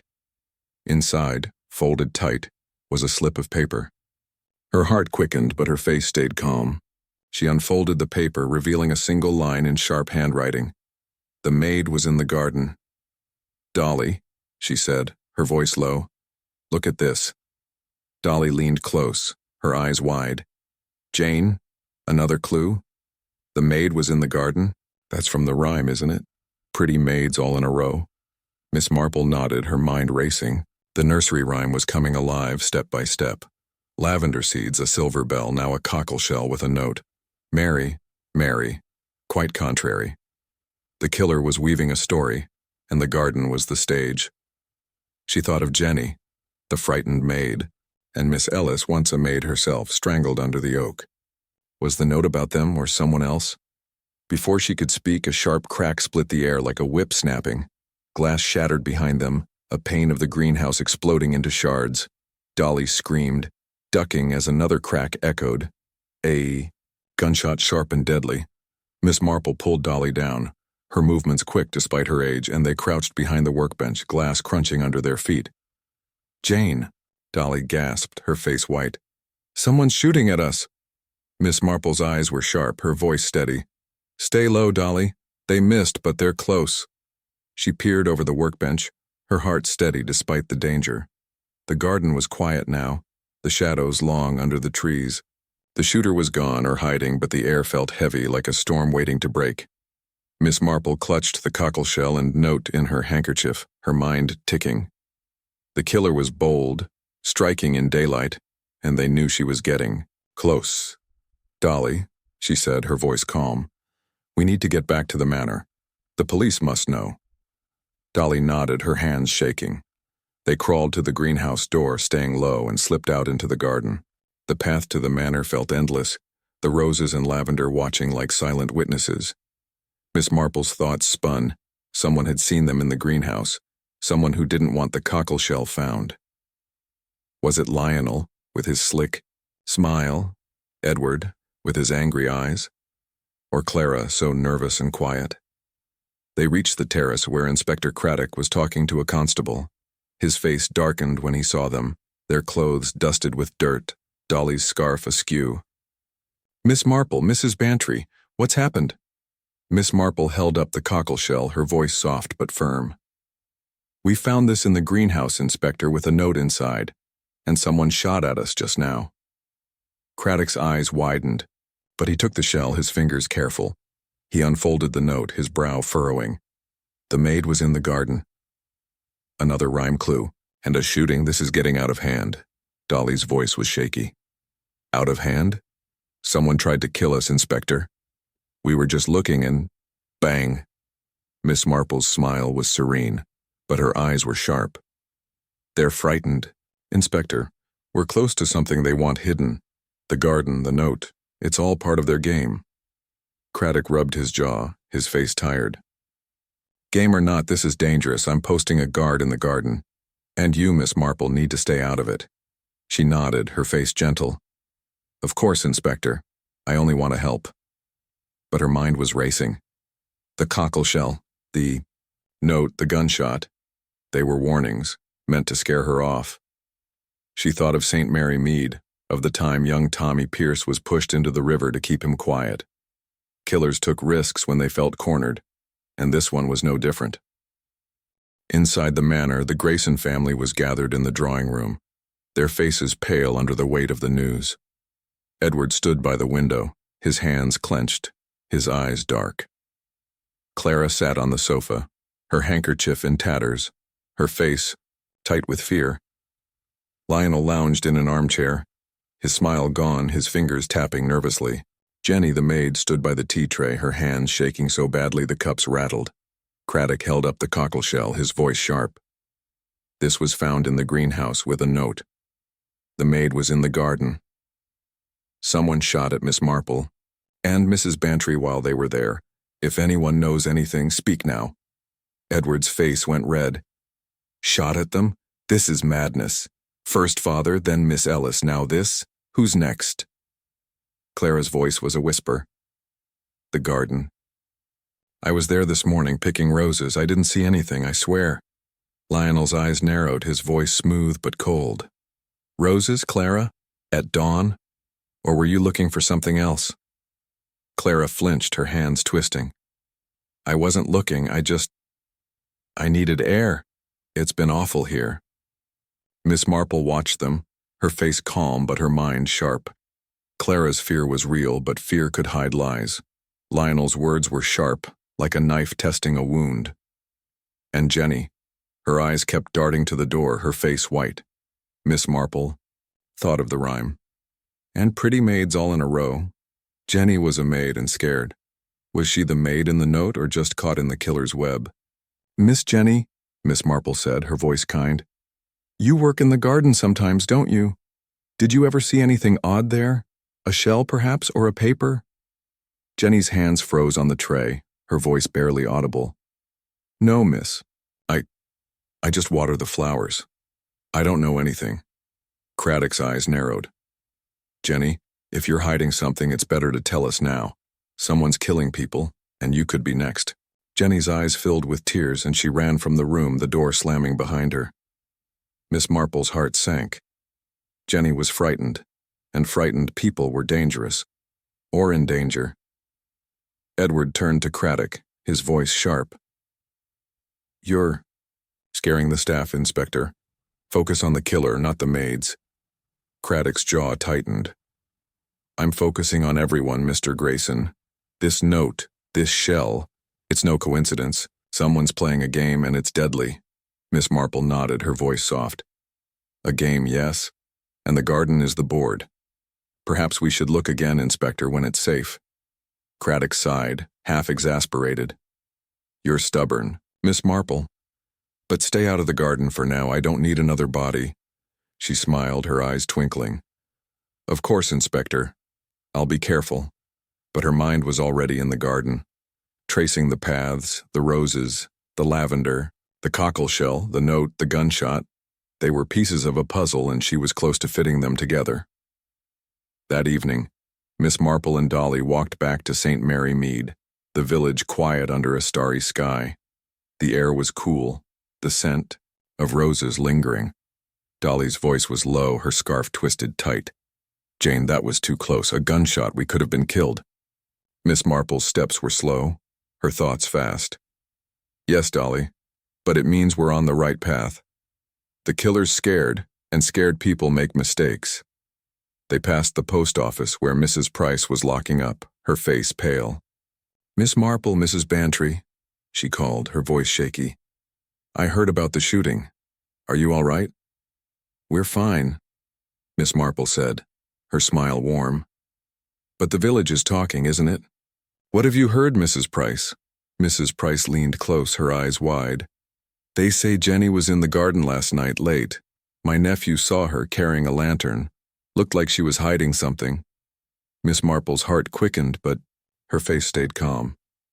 Hiding something? How interesting. Did he see what? Mrs. Price shook her head. No, but she was near the greenhouse. He thought it was odd, her being out so late. Miss Marple thanked her, her mind ticking.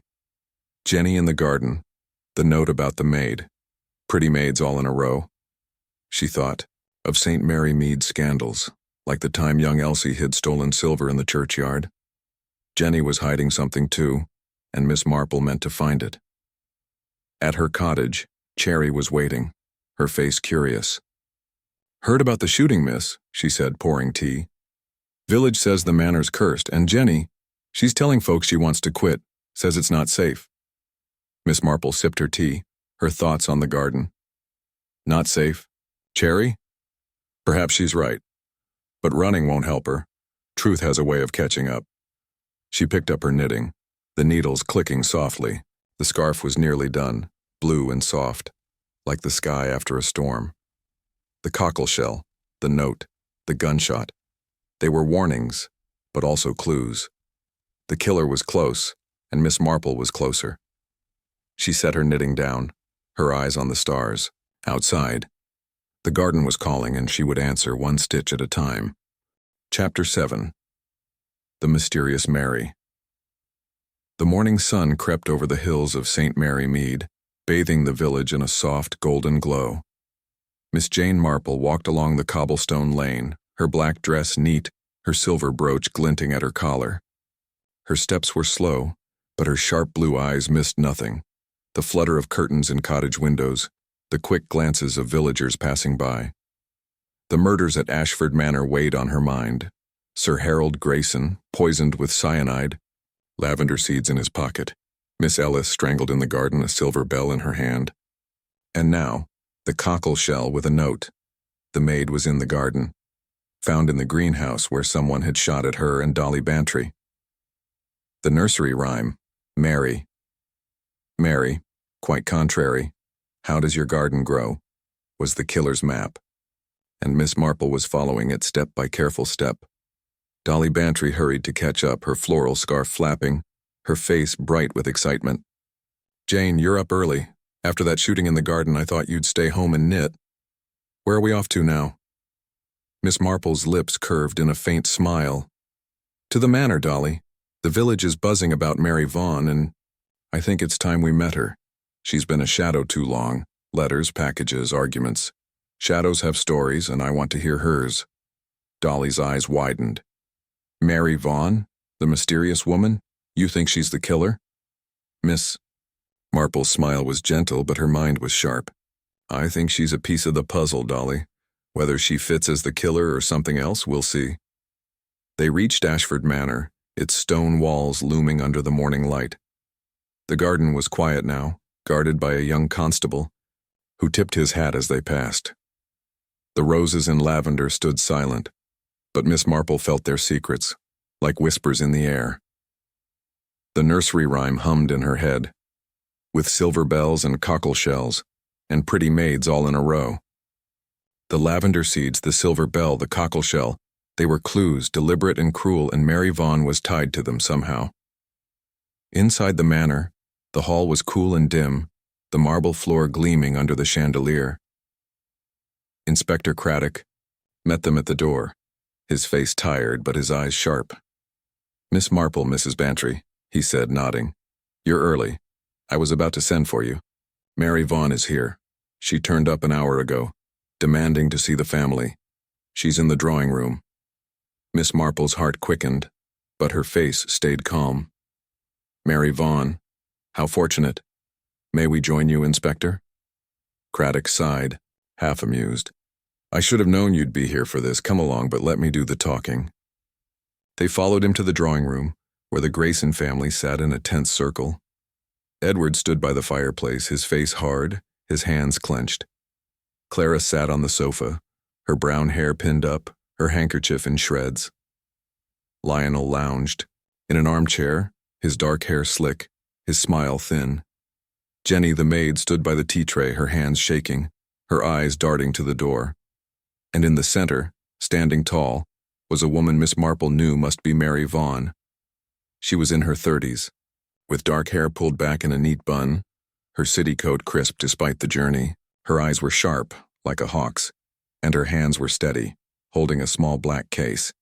She turned as Miss Marple and Dolly entered, her gaze cool but curious. "Inspector Craddock," she said, her voice clear and firm. "I came as soon as I heard about Sir Harold, and Miss Ellis, such a tragedy. I want to help if I can." Edward's voice was sharp. "Help? You were sacked, Mary. Why are you here?" Mary's lips tightened, but her voice stayed calm. "I was Sir Harold's secretary for 10 years, Edward. I knew his business, his secrets. If someone killed him, I might know why." Clara's hands froze on her handkerchief, her eyes wide. "Secrets? What kind of secrets?" Lionel leaned forward, his smile cold. Careful, Mary. You're not part of this family. Don't stir up trouble.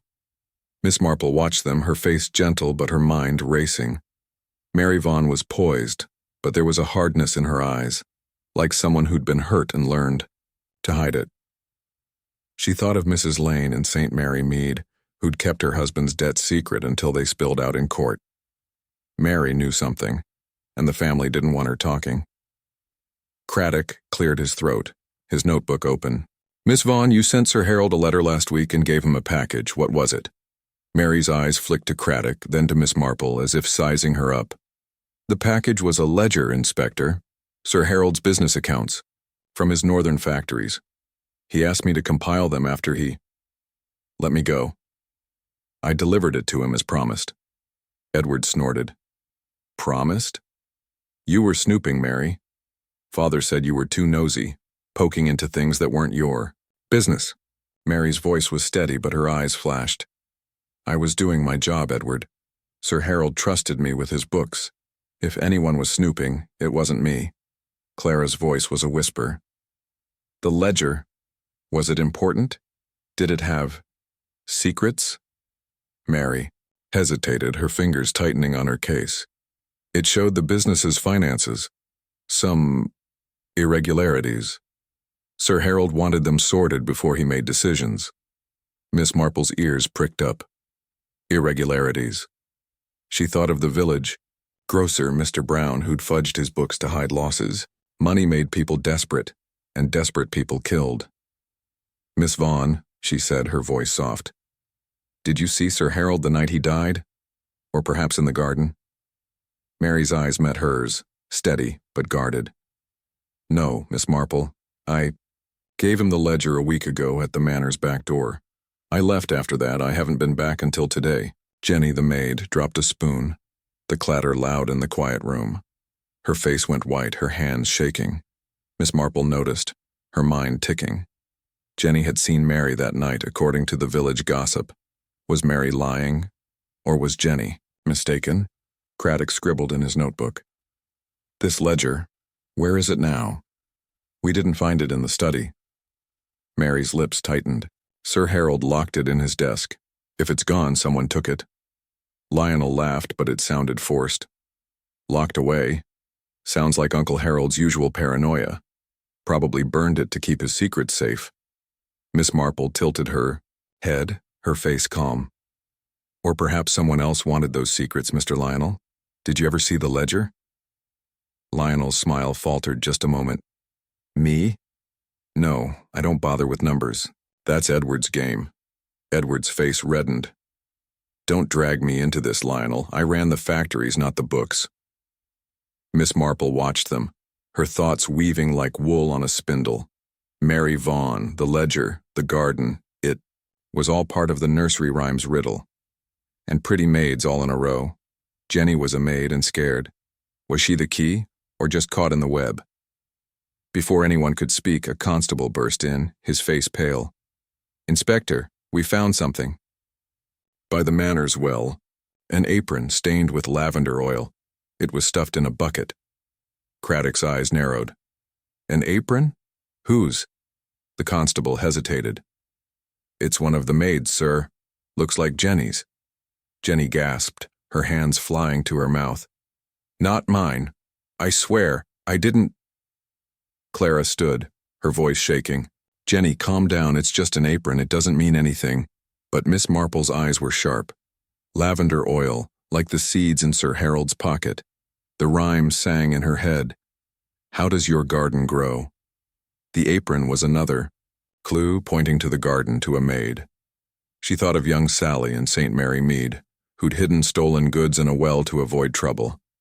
Was Jenny hiding something, or was she being framed? Craddock turned to Jenny, his voice firm. Jenny, you need to come with me. We'll talk about this apron. Jenny's eyes filled with tears and she nodded, her hands trembling. As Craddock let her out, Miss Marple watched the family. Edward's jaw was tight, Clara's face was pale, Lionel's smile was back, thin and sharp. Mary Vaughn stood still, her black case clutched tight, her eyes unreadable. Dolly leaned close, whispering, Jane, that apron. It's another clue, isn't it? And Mary Vaughn, she's hiding something. Miss Marple nodded, her voice low. Yes, Dolly.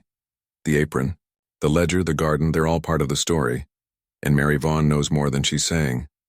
That afternoon, Miss Marple and Dolly walked through St. Mary Mead, the village alive with whispers. The post office was crowded, with Mrs. Price and Miss Hartnell trading stories over the counter. Miss Marple paused, her face gentle, her ears open. Mrs. Price's voice was loud, her hands waving. An apron stained with lavender oil. Found by the well, they say. It's Jenny's, but she swears it's not hers. Miss Hartnell sniffed, her glasses glinting. Jenny's scared, that's clear. My cousin's girl says she saw Jenny in the garden the night Sir Harold died, holding a bottle. Looked like oil, maybe. Miss Marple stepped forward, her smile warm. Good afternoon, ladies. Such a troubling time at the manor. Did your cousin's girl say anything else about Jenny? Mrs. Price nodded, eager to share. She said Jenny was crying, Miss Marple. Said she was sorry for something, but wouldn't say what. And that Mary Vaughn, she was seen near the well, too, a few days ago. Miss Marple's heart quickened, but her face stayed calm. Mary Vaughn near the well, the apron, the lavender oil, the garden.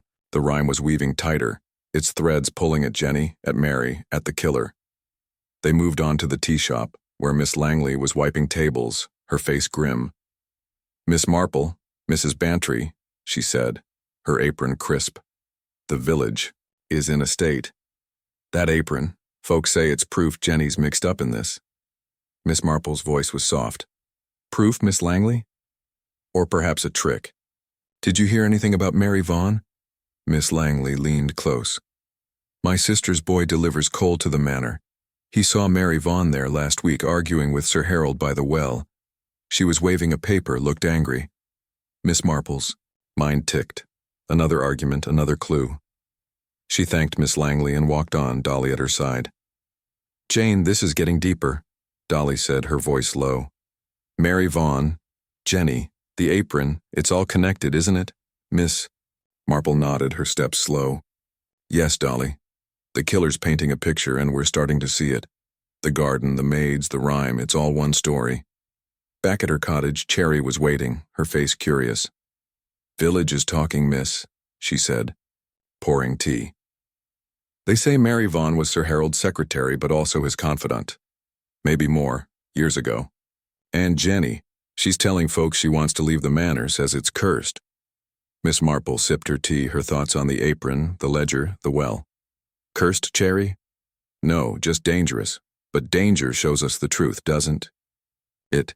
She picked up her knitting, the needles clicking softly. The scarf was nearly done, blue and soft like a clear sky. The lavender oil, the cockleshell, the gunshot. They were warnings, but also paths to the killer. Miss Marple was close, and she wouldn't stop, not until the last stitch was in place. Miss Marple was on her feet, her movements quick despite her age. Edward, call for help. Jenny, fetch water. Edward froze, his face white. Lionel stood, his smile gone, his hands clenched. Jenny ran from the room, her apron flapping. Miss Marple knelt beside Clara, her fingers checking her pulse. It was weak but steady. She sniffed Clara's soup bowl, catching a faint bitter smell. Not herbs, but something sharp like almonds. Arsenic, she thought, her heart sinking. Not cyanide this time, but close enough. Mr. Hayes burst in with a glass of water, followed by Jenny, who was crying.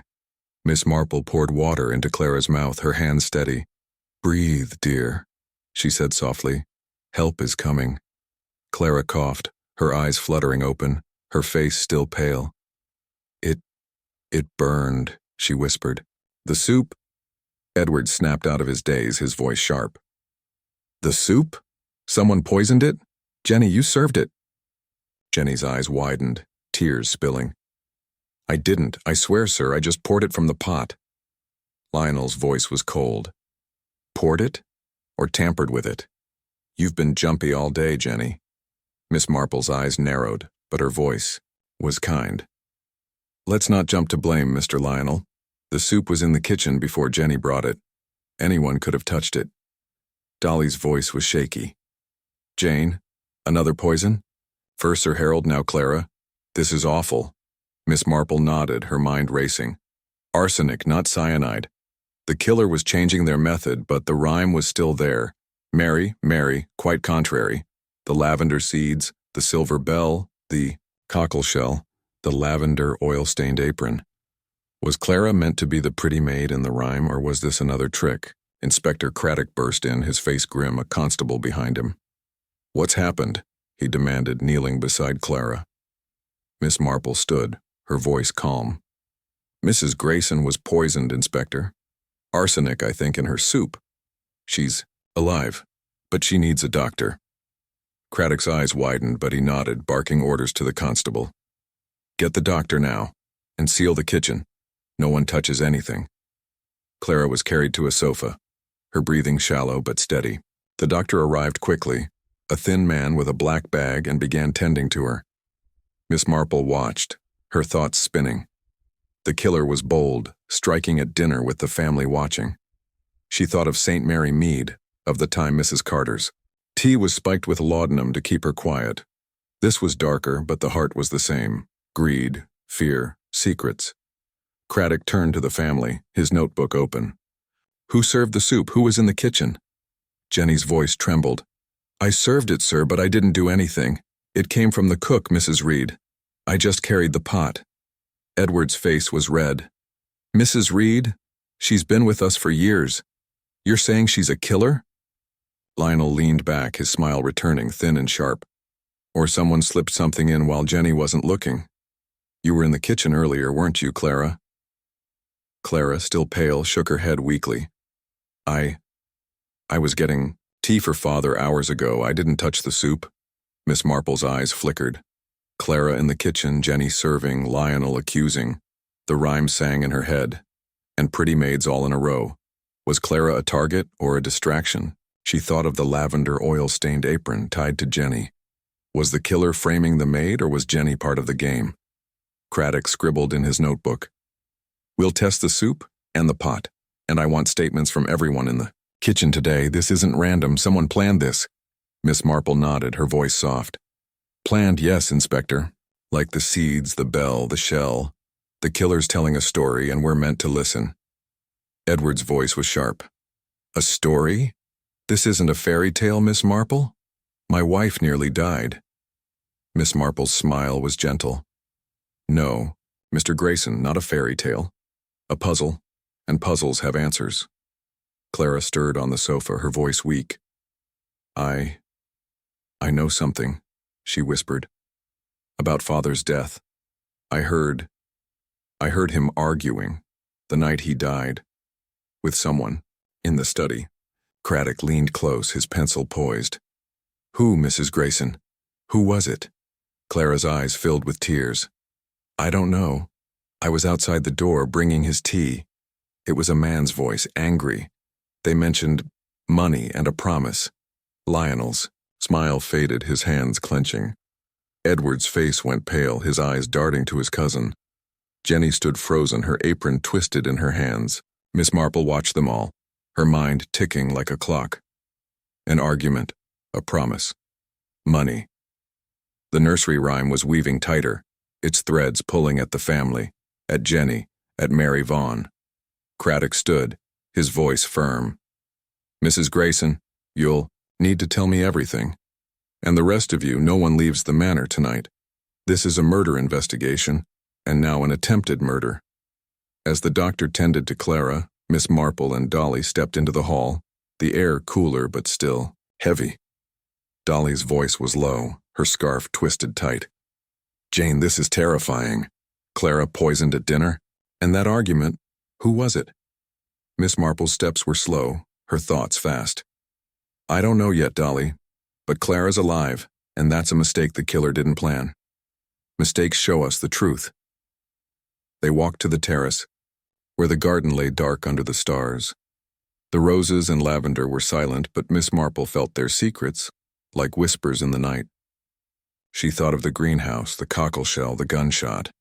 The killer was close and desperate. She remembered St. Mary Mead's scandals, like the time young Tommy Pierce was poisoned to keep him quiet. This killer was bolder, but no less careless. Back in the village, Miss Marple sat in her cottage, her knitting needles clicking softly. Cherry brought tea, her face curious. "Heard about Mrs. Grayson, miss," she said, setting the tray down. "Poisoned, they say, but she's alive.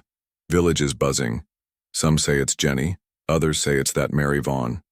Miss Marple sipped her tea, her thoughts on the dinner, the soup, the argument. "Buzzing, Cherry? Good. Village is here? Things even when people try to hide them." Cherry leaned close. "They say Clara was in the garden again this morning before the shooting.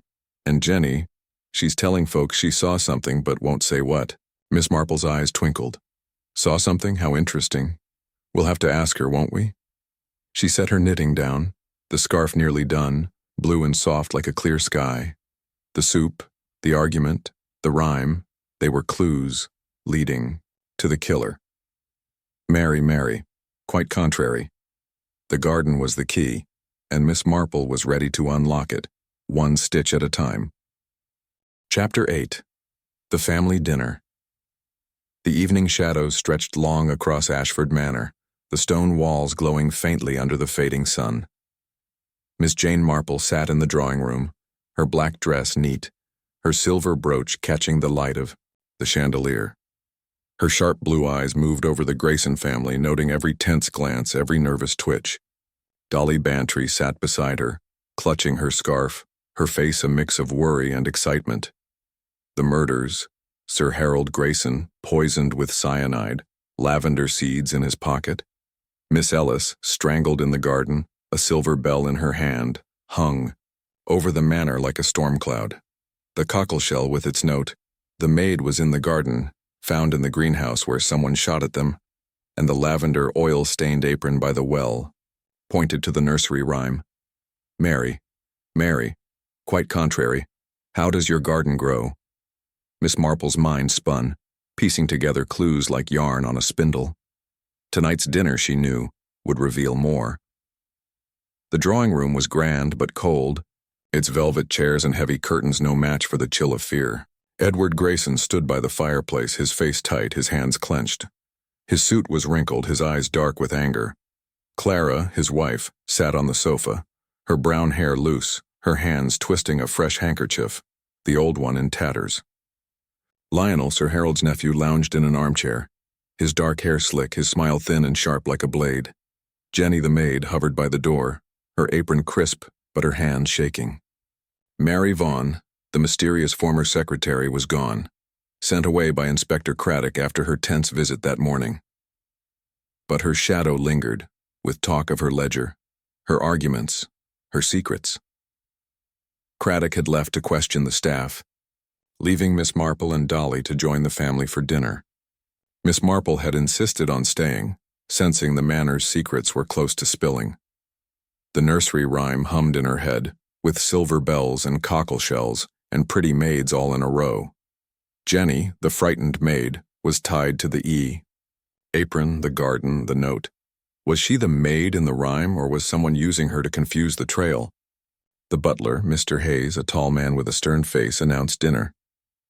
"The dining room is ready," he said, his voice flat. "Please follow me." They moved to the dining room, a long space with a polished oak table set with silver and crystal. The chandelier sparkled, but the air was heavy, like a room holding its breath. Miss Marple took her seat, her eyes gentle but sharp, watching as the family settled. Edward sat at the head, his jaw tight. Clara sat beside him, her hands trembling as she unfolded her napkin. Lionel lounged across from her, his smile back, but his eyes were cold. Jenny stood by the sideboard serving soup, her face pale, her hands unsteady. Dolly sat next to Miss Marple, whispering, "Jane, this feels like a play, and we're waiting for the curtain to drop." Miss Marple nodded, her voice low. "A play, yes, Dolly, and the actors know more than they're saying." The soup was ladled out, a rich vegetable broth that smelled of herbs. Miss Marple watched Jenny's hands, noting how they shook as she served Clara. The maid's eyes darted to Lionel, then away, her face white. Miss Marple thought of the lavender oil-stained apron found by the well. Was Jenny scared of being caught or of something worse? Edward broke the silence, his voice sharp. This is ridiculous, sitting here like nothing's happened. Father's dead, Miss Ellis is dead, and now someone's shooting in the garden. Craddock's useless, poking around with his notebook. Clara's voice was soft, almost a whisper. Edward, don't. The police are trying. We're all scared. Lionel laughed, a sound like breaking glass. Scared, Clara? You've been scared since you married into this family. Always tiptoeing, always pleasing father. Did you think he'd put you in the will? Clara's face went red, her hands clutching her spoon. That's not fair, Lionel. I cared about him. You were never here. Always off in London chasing your schemes. Edward slammed his hand on the table, the crystal rattling. Enough, both of you. Lionel, you've got the will, haven't you? Father's fortune handed to you like a prize. You must be thrilled. Lionel's smile didn't waver, but his eyes were hard. Thrilled? I'm honored, cousin. Uncle Harold saw my potential. Unlike some, I didn't beg for it. Miss Marple sipped her soup, her face calm but her mind racing. The will favoring Lionel had set the family on edge, like a match near dry grass. She thought of old Mr. Thompson in St. Mary Mead, whose will sparked a family feud that ended in theft. Money made people bold or cruel. She glanced at Clara, whose spoon trembled as she lifted it to her lips. Her face was pale, her eyes wide like a deer sensing danger. Suddenly Clara gasped, her spoon clattering to the table. She clutched her throat, her eyes wide with panic. I can't. She choked, her face turning gray. She swayed, then collapsed, her body slumping against the chair. Dolly screamed, jumping up. Jane, she's hurt! Chapter 9. The Hidden Ledger. The morning mist hung low over Ashford Manor's garden, wrapping the roses and lavender in a soft gray veil. Miss Jane Marple stood near the greenhouse, her black dress neat, her silver brooch glinting faintly in the dim light. Her sharp blue eyes scanned the glass panes, the flower beds, the gravel path still marked by the police after the gunshot that had nearly hit her and Dolly Bantry. The murders, Sir Harold Grayson, poisoned with cyanide, lavender seeds in his pocket. Miss Ellis strangled with a silver bell in her hand, and the attempt on Clara's life with arsenic-laced soup at dinner, wove together in her mind like threads on a spindle. The nursery rhyme, Mary, quite contrary, how does your garden grow? Was the killer's map, with clues like the cockleshell note. The maid was in the garden, and the lavender oil-stained apron by the well. Miss Marple felt the garden held more secrets, and she was here to find them. Dolly Bantry stood beside her, clutching her scarf, her face a mix of nerves and excitement. Jane, after that shooting, I thought you'd stay away from this garden, she whispered, her eyes darting to the shadows. It's dangerous, and Craddock's got his men watching. Miss Marple's lips curved in a faint smile. Dangerous, yes, Dolly, but secrets hide in dangerous places. The greenhouse, the note, the apron, they all point here. We need to look again.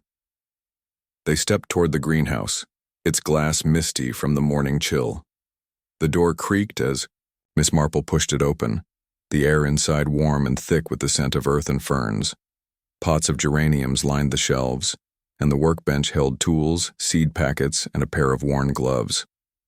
Miss Marple's eyes moved slowly, taking in every detail, the scuffed floor, the dusty corners, the faint smell of lavender lingering like a ghost. She thought of the cockleshell, found here with its note, and the gunshot that followed. The killer was watching, but she was watching too. Dolly hovered by the door, her scarf twisted tight. Jane, what are we looking for? The will? More shells? I feel like a mouse in a trap. Miss Marple's voice was soft, her eyes sharp. Not a trap, Dolly, a puzzle. The killer's leaving clues like breadcrumbs in a story. We found the shell here, so there's more to find. She moved to the workbench, her fingers brushing the tools, a trowel, a spade, a pair of shears. Under a pile of seed packets, something caught her eye, a leather-bound book, small and worn, half hidden in a wooden crate. Her heart quickened, but her face stayed calm. She lifted the crate's lid, pulling out the book. It was a ledger, its pages thick with numbers, its cover stamped with Sir Harold's initials. Mary Vaughn had mentioned a ledger, delivered to Sir Harold a week before his death, locked in his desk. Yet here it was, in the greenhouse. "Dolly," Miss Marple said, her voice low, "look at this." Dolly gasped, leaning close. "Jane, is that the ledger Mary talked about? The one with the business accounts?" Miss Marple nodded, flipping through the pages. Rows of figures, dates, and notes filled the book, written in a neat hand. One entry caught her eye, a series of large payments marked E.G. with the word debt scribbled beside them. Edward Grayson, she thought, her mind racing. The payments were recent, totaling thousands, and labeled unaccounted. She thought of St. Mary Mead's grocer, Mr. Brown, who'd hidden debts in a ledger to dodge his creditors. Edward was in trouble, and Sir Harold had known. "Dolly," she said, closing the ledger. "This is important. It shows Sir Harold's business was losing money and Edward was part of it. The killer might have wanted this hidden." Dolly's eyes widened. "Edward? You think he's the killer? Or someone's framing him?" Miss Marple tucked the ledger into her handbag, her face gentle. "I don't think yet, Dolly. I watch and I listen. But this ledger is a clue, and we need to tell Craddock." As they stepped out of the greenhouse, the garden was quiet, the mist lifting under the rising sun. Miss Marple's thoughts spun. Lavender seeds, a silver bell, a cockle shell, a lavender oil-stained apron, and now a ledger. With silver bells and cockle shells, and pretty maids all in a row. The nursery rhyme was a thread, pulling at Edward, at Jenny, at Mary Vaughn. Was the killer hiding their own secrets, or exposing someone else's? They reached the Manor's terrace, where Inspector Craddock was talking to a constable, his face grim. He turned, his eyes narrowing as he saw them. "Miss Marple, Mrs. Bantry," he said. "You're back in the garden? After a shooting? I told you to stay safe." Miss Marple's smile was serene, but her eyes were sharp. "We were careful, Inspector, and we found something." She handed him the ledger, her voice soft. "This was in the greenhouse, hidden in a crate. It's Sir Harold's from Mary Vaughn. It shows payments to Edward, marked as debts." Craddock's eyebrows rose as he flipped through the pages. "Debts? Edward Grayson?" He frowned, his voice low. "This changes things. We need to talk to him now." They followed Craddock into the manor where the Grayson family was gathered in the drawing room. Edward stood by the window, his face pale, his hands clenched. Clara, still weak from the arsenic poisoning, sat on the sofa, her handkerchief clutched tight, her eyes red. Lionel lounged in an armchair, his dark hair slick, his smile thin. Jenny stood by the tea tray, her hands shaking, her apron neat but her face white.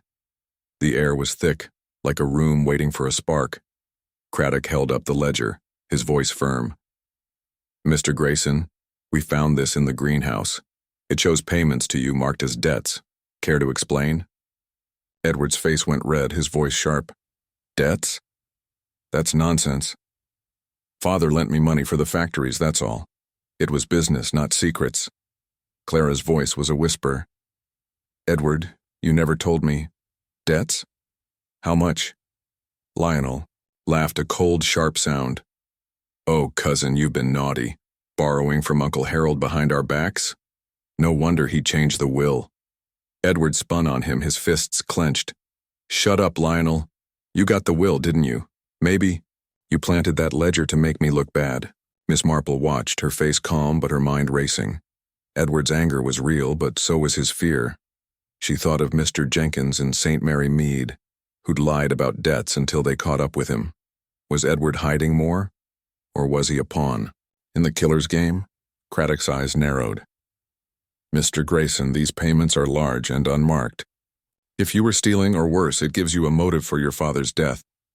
Edward's voice cracked. "Stealing? I'd never. Father trusted me with the factories. Ask Mary Vaughn, she kept the books." Clara's hands trembled, her voice soft. "Mary, she said there were irregularities. Did you know Edward?" Edward's face went pale. Irregularities, that's her word, not mine. She's the one who delivered that ledger stirring trouble.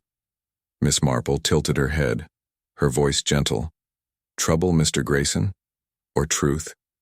The ledger was hidden, in the garden, where Miss Ellis died, where someone shot at us. Perhaps someone wanted it found or didn't. Lionel's smile was back, sharp as a knife. Clever, Miss Marple. But if Edward's in debt, he's got more reason to kill than anyone. Father cut him out of the will, after all. Jenny dropped a cup, the crash loud in the tense room. Sorry, she gasped, bending to pick up the pieces, her hands shaking. Miss Marple watched her, noting the fear in her eyes, the way they darted to Edward, then away. Jenny knew something, and it was eating at her. Craddock closed the ledger, his voice firm. We'll take this to the station and go through it. Mr. Grayson, don't leave the manor, and Jenny, I'll need to talk to you again. Jenny nodded, tears spilling, and hurried out. Clara reached for Edward's hand, but he pulled away, his face hard.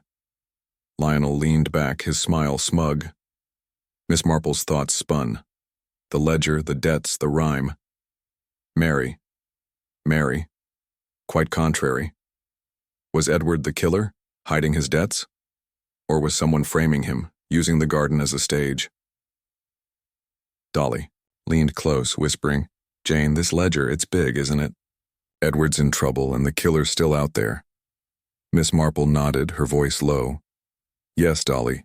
The ledger's a clue, but not the whole story. The killer's playing a game and we're getting closer. They left the drawing room. The manor's halls dark and quiet. Outside, the garden lay still, the roses and lavender watching like silent witnesses. Miss Marple thought of the cockleshell, the silver bell, the lavender seeds. The killer was clever, but careless too, leaving clues like petals in the wind. In New St. Mary Mead, the village was alive with gossip. At the post office, Mrs. Price and Miss Hartnell were whispering over the counter. Miss Marple paused, her face gentle, her ears open. Mrs. Price's voice was loud. A ledger, they say, found in the greenhouse, shows Edward Grayson owing thousands. My nephew says he's been gambling up north. Miss Hartnell sniffed. Gambling? No surprise. My cousin's girl saw him arguing with Sir Harold weeks ago about money, and Jenny. She's telling folks she's scared to stay at the manor. Miss Marple stepped forward, her smile warm. Good afternoon, ladies. Such a troubling time. Did your cousin's girl say what Jenny's scared of? Mrs. Price nodded, eager. She says Jenny saw something in the garden the night Sir Harold died. Won't say what, but she's been jumpy ever since. Miss Marple's heart quickened, but her face stayed calm. Jenny, the garden, the rhyme, and pretty maids all in a row. She thanked them and walked on, Dolly at her side. Jane, Jenny's the key, isn't she? Dolly said, her voice low. She knows something, and it's tied to that ledger. Miss Marple's steps were slow, her thoughts fast. Perhaps, Dolly, or perhaps she's just a piece in the puzzle. The killer's weaving a story and we need to read it. Back at her cottage, Cherry was waiting, her face curious. Heard about the ledger, miss, she said, pouring tea. Village says Edward's broke and Clara's scared he'll lose everything. And Jenny, she's telling folks she wants to quit, says the manor's cursed. Miss Marple sipped her tea, her thoughts on the ledger, the garden, the rhyme. Cursed, Cherry? No, just full of secrets. But secrets come out, don't they? She picked up her knitting, the needles clicking softly. The scarf was nearly done, blue and soft like a clear sky. The ledger, the debts, the apron. They were clues, leading to the killer. Miss Marple was close, and she wouldn't stop. Not until the last stitch was in place. Chapter 10. The Maid's Confession. The morning sun cast a pale glow over St. Mary Mead, its light filtering through the mist that clung to the village lanes. Miss Jane Marple walked slowly toward Ashford Manor, her black dress neat, her silver brooch glinting softly at her collar.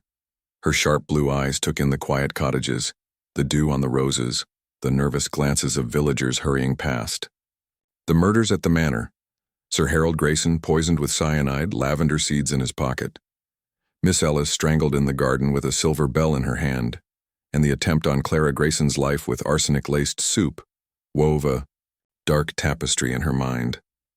The nursery rhyme, Mary.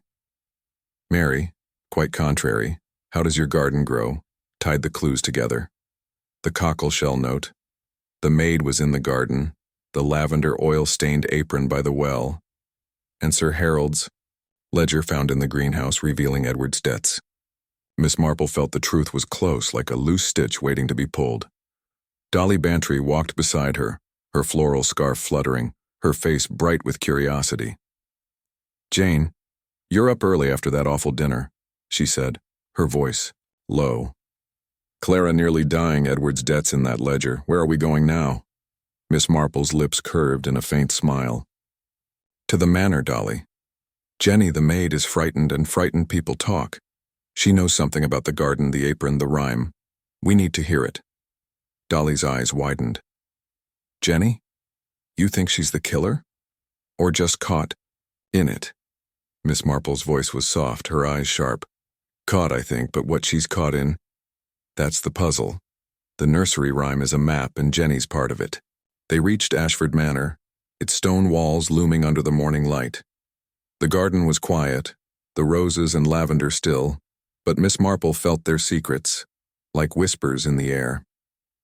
A constable stood by the gate, nodding as they passed. The greenhouse, where the ledger and cockleshell were found, stood in the distance, its glass panes glinting. The nursery rhyme hummed in her head, with silver bells and cockleshells and pretty maids all in a row. Jenny the maid was tied to the note, the apron, the garden. Was she the pretty maid in the rhyme, or a witness to something darker? Inside, the manor, the hall was cool and dim, the marble floor echoing their steps. Inspector Craddock met them at the door, his face tired but his eyes alert. "Miss Marple, Mrs. Bantry," he said, rubbing his jaw. "You're here early." "I was about to question Jenny again. She's been crying all morning, says she wants to leave." Miss Marple's heart quickened, but her face stayed calm. "Leave, Inspector? Poor girl. May we speak to her? She might feel easier with us." Craddock sighed, half amused. "You've got away with people, Miss Marple." "All right, but I'm staying. She's in the kitchen." They followed him to the kitchen, a warm room smelling of fresh bread and herbs. Jenny sat at a wooden table, her apron crumpled, her face pale, her eyes red from crying. Mrs. Reed, the cook, stood by the stove, stirring a pot, her face grim. Jenny looked up as they entered, her hands twisting a damp cloth. "Miss Marple," she whispered, her voice shaky. I didn't do anything, I swear." Miss Marple sat across from her, her smile kind, her eyes gentle. "Of course, dear, no one's saying you did, but you're scared, aren't you? Tell us why." Jenny's eyes darted to Craddock, then back to Miss Marple. "It's the manor, miss. It's wrong. Sir Harold, Miss Ellis, now Mrs. Grayson. It's like a curse." Dolly leaned forward, her voice soft. "A curse, Jenny? Or someone real? You saw something, didn't you?" Jenny's hands shook, the cloth tearing in her fingers. I did, miss. The night Sir Harold died, I was in the garden fetching herbs for the kitchen. I saw him arguing by the roses." Miss Marple's heart quickened, but her voice stayed calm. "Arguing, Jenny? With who?" Jenny's voice dropped to a whisper. "It was dark, miss, but I saw a man. Tall, like Mr. Edward, but I couldn't see his face. Sir Harold was shouting, saying something about money and a promise. Then they went quiet, and I ran back inside." Craddock's pencil scratched in his notebook. "Edward Grayson? You're sure it was someone like him?" Jenny shook her head, tears spilling. "I don't know, sir. It was dark and I was scared. I didn't tell anyone because I thought they'd hurt me." Miss Marple's eyes narrowed, but her smile was warm. "You were right to be careful, Jenny. Did you see anything else? In the garden, perhaps, or later?" Jenny hesitated, her hands clutching the cloth. "There was a letter, miss. The next day by the roses where they argued. It was torn, just a piece. I picked it up, but I hid it. I was too scared to show anyone. Dolly gasped. A letter? Jenny, where is it now? Jenny's voice trembled. In my room, miss. Under the mattress. I didn't know what to do. Craddock stood, his voice firm. Show me, Jenny. Now. Jenny nodded, wiping her eyes, and led them upstairs to the servants' quarters. Her room was small, with a narrow bed and a single window overlooking the garden. She knelt by the mattress, pulling out a folded scrap of paper, yellowed and torn. She handed it to Craddock, her hands shaking. Miss Marple leaned close as Craddock unfolded it. The paper was small, with a few words in sharp handwriting. Garden. Promise. M.V. Her heart quickened. M.V. Mary Vaughn? The nursery rhyme sang in her head. Mary, Mary. Quite contrary. The letter fragment, like the ledger, the shell, the bell, was another clue, pointing to the garden, to a promise. To Mary. Craddock's eyes narrowed. M.V.? Mary Vaughn? Jenny, why didn't you show this sooner? Jenny sobbed, her face in her hands. I was scared, sir. Everyone's dying, and I thought they'd come for me next. Miss Marple's voice was kind. You're safe now, Jenny. You've done the right thing. Did you see Mary Vaughn that night in the garden? Jenny shook her head. No, miss, just the man with Sir Harold, but I saw her later, a few days before Miss Ellis died. She was by the well, looking around like she was hiding something. Dolly's eyes widened. By the well? Where the apron was found. Miss Marple's mind raced. The apron, stained with lavender oil, tied to Jenny but found where Mary Vaughn was seen. The ledger, the letter fragment, the garden. It was all weaving together like a scarf taking shape. She thought of St. Mary Mead's scandals, like young Elsie hiding stolen letters to protect her beau. Jenny was protecting herself, but from what? Craddock tucked the paper into his notebook. Jenny, you'll stay here until we sort this out. And Miss Marple, you've got a knack for this. Any ideas? Miss Marple's smile was serene. Only that the garden is telling us a story, Inspector. The letter, the apron, the ledger, they're chapters. We just need the ending. Craddock grunted, half amused. You and your stories. Stay safe, will you? This killer's not done. They left Jenny with Mrs. Reed and returned to the drawing room, where the Grayson family waited, their faces tense. Edward stood by the fireplace, his hands clenched, his eyes dark. Clara sat on the sofa, her face pale from the poisoning, her handkerchief clutched tight. Lionel lounged in an armchair, his smile sharp, his fingers tapping. The air was thick, like a storm about to break. Craddock held up the letter fragment, his voice firm. We found this in Jenny's room, hidden. It mentions a promise, the garden, and the initials M.V. Any of you know about this? Edward's face went red. M.V. Mary Vaughn again? She's behind this, stirring up trouble. Clara's voice was soft, trembling. A promise? I heard Father talking about a promise the night he died. I told you, Inspector, outside his study.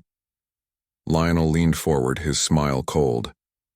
A promise, Clara? Or a debt? Edward's ledger shows he owed Father thousands. Maybe you both wanted him gone. Edward spun on him, his fists raised.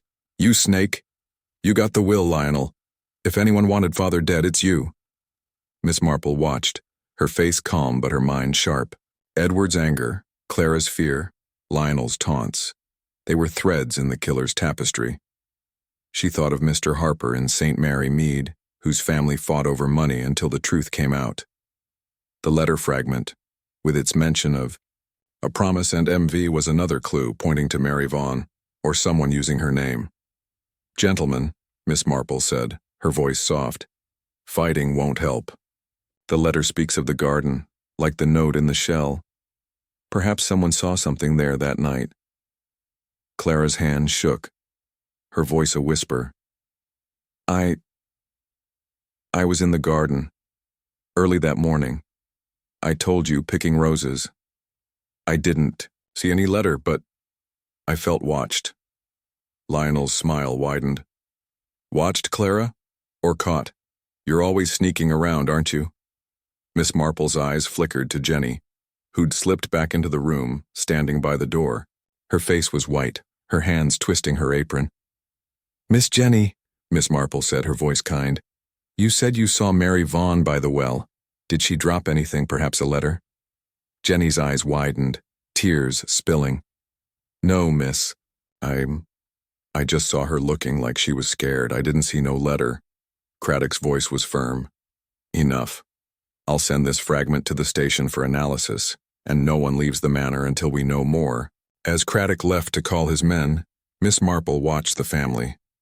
Edward glared at Lionel, Clara stared at her hands, Jenny trembled by the door. The nursery rhyme hummed in her head, and pretty maids all in a row. Jenny was a maid and scared. Was she a witness or a target? Dolly leaned close, whispering, "Jane, this letter. It's big, isn't it? Mary Vaughn, a promise, the garden. It's all connected." Miss Marple nodded, her voice low. "Yes, Dolly. The killer's weaving. A web and Jenny's caught in it. But webs break, don't they?" They left the manor, the garden quiet under the rising sun.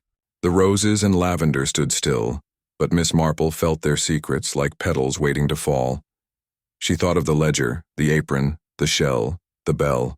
The killer was clever, but careless, leaving clues like breadcrumbs. In St. Mary Mead, the village was buzzing. At the tea shop, Miss Langley was serving scones, her face grim. "Miss Marple, Mrs. Bantry," she said, wiping her hands. "Heard about Jenny's confession. Folks say she's mixed up in the murders, hiding that letter." Miss Marple's voice was soft. "Hiding, Miss Langley? Or protecting herself? Did you hear anything about Mary Vaughn?" Miss Langley leaned close. "My brother's boy saw her in the village day before Miss Ellis died. She was buying lavender oil at the chemist's. Looked nervous," he said. Miss Marple's heart quickened. "Lavender oil, like the apron. How does your garden grow?" She thanked Miss Langley and walked, on Dolly at her side. "Jane, Mary Vaughn's everywhere," Dolly said, her voice low. "The ledger, the letter, the oil. She's the killer, isn't she?" Miss Marple's steps were slow, her thoughts fast. "Not yet, Dolly. She's a thread, but the pattern's not clear. The garden's the key, and Jenny's seen more than she says." Back at her cottage, Cherry was waiting, her face curious. "Heard about the letter, miss," she said, pouring tea. "Village says Jenny's in trouble, hiding things. And Mary Vaughn, folks think she's out for revenge after Sir Harold sacked her." Miss Marple sipped her tea, her thoughts on the letter, the garden, the rhyme. "Revenge, Cherry? Perhaps. But the truth's in the garden and we'll find it." She picked up her knitting, the needles clicking softly. The scarf was nearly done, blue and soft like a clear sky. The letter, the ledger, the apron, they were clues leading to the killer. Miss Marple was close and she wouldn't stop, not until the last stitch was in place.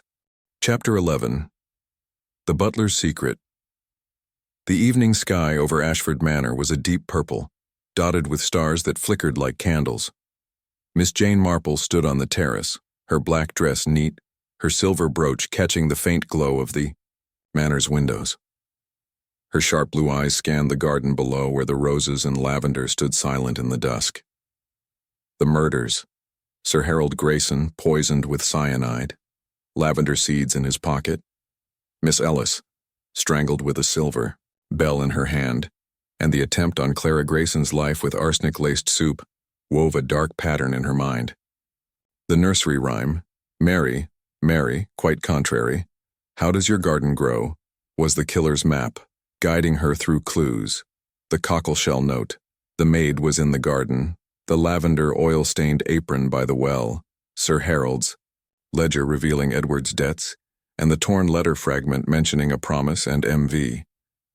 Miss Marple felt the truth was near, like a shadow just out of sight. Dolly Bantry stood beside her, clutching her scarf, her face pale in the evening chill. "Jane, it's eerie out here," she whispered, her eyes darting to the garden. 3 attacks and Jenny's confession about that letter, it's too much. Why are we still poking around? Miss Marple's lips curved in a faint smile.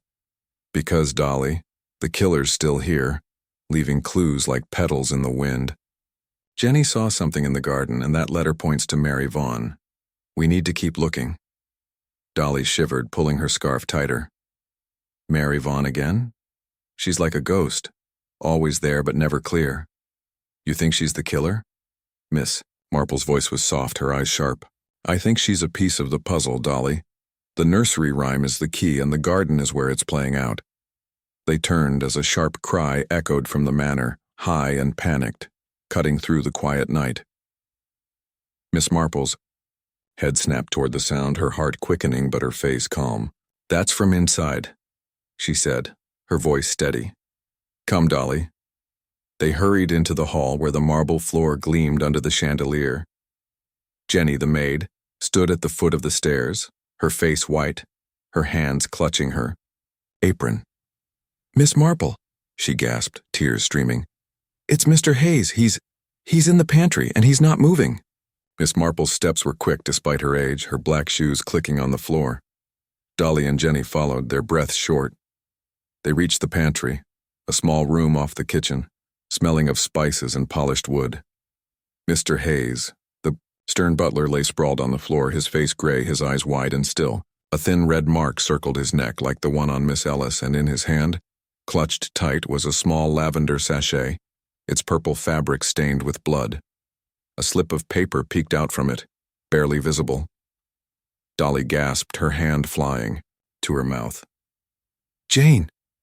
Another murder! Strangled like Miss Ellis. Miss Marple knelt beside the body, her face calm but her eyes sharp. She touched nothing, knowing the police would want the scene untouched, but she looked closely. The red mark was fresh, the sachet's scent strong, masking the faint smell of death. She carefully lifted the paper with her handkerchief, unfolding it to reveal a single line in sharp handwriting. The garden hides the truth. Her heart quickened. Another clue tied to the nursery rhyme. Mary, Mary, quite contrary. How does your garden grow? Jenny, Miss Marple said, her voice soft but firm. When did you last see Mr. Hayes? Jenny's voice trembled, her hands twisting her apron. Just before dinner, miss. He was setting the table, like always. I came to get flour and found him like this. Miss Marple nodded, her mind racing. Mr. Hayes, always quiet, always watching, had seen something or known something.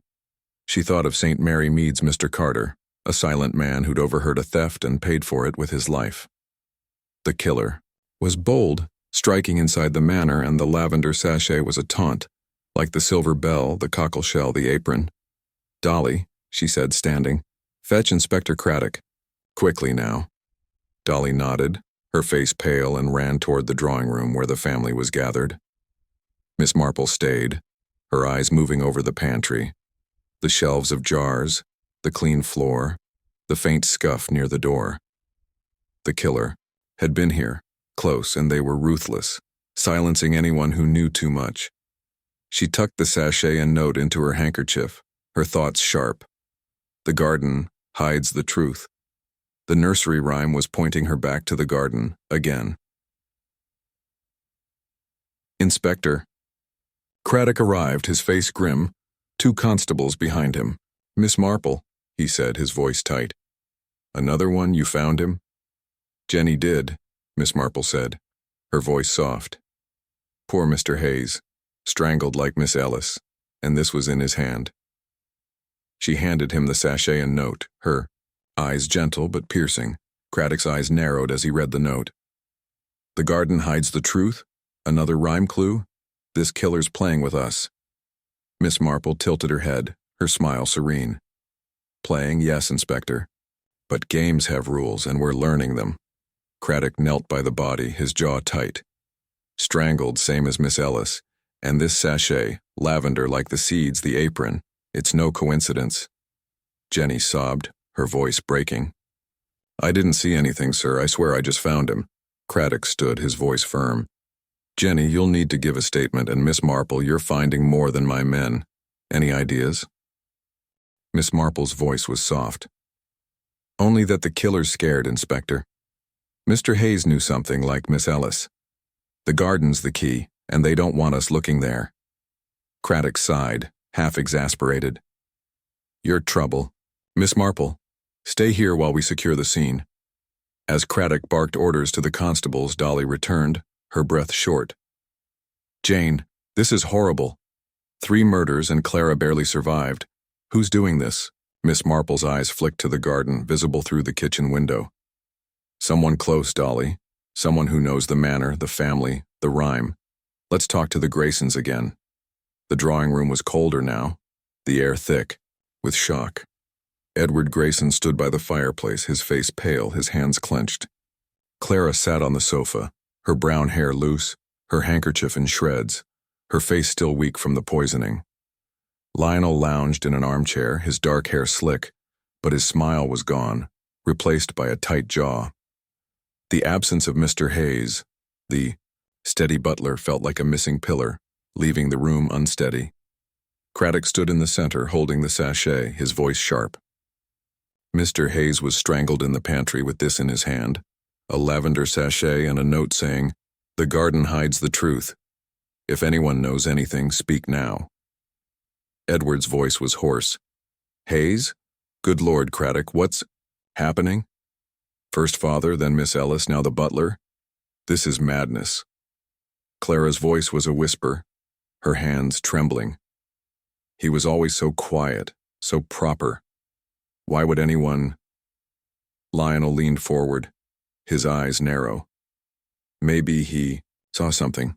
Butlers notice everything, don't they, like Miss Ellis poking around. Miss Marple's eyes flickered to Lionel, her face gentle but her mind sharp.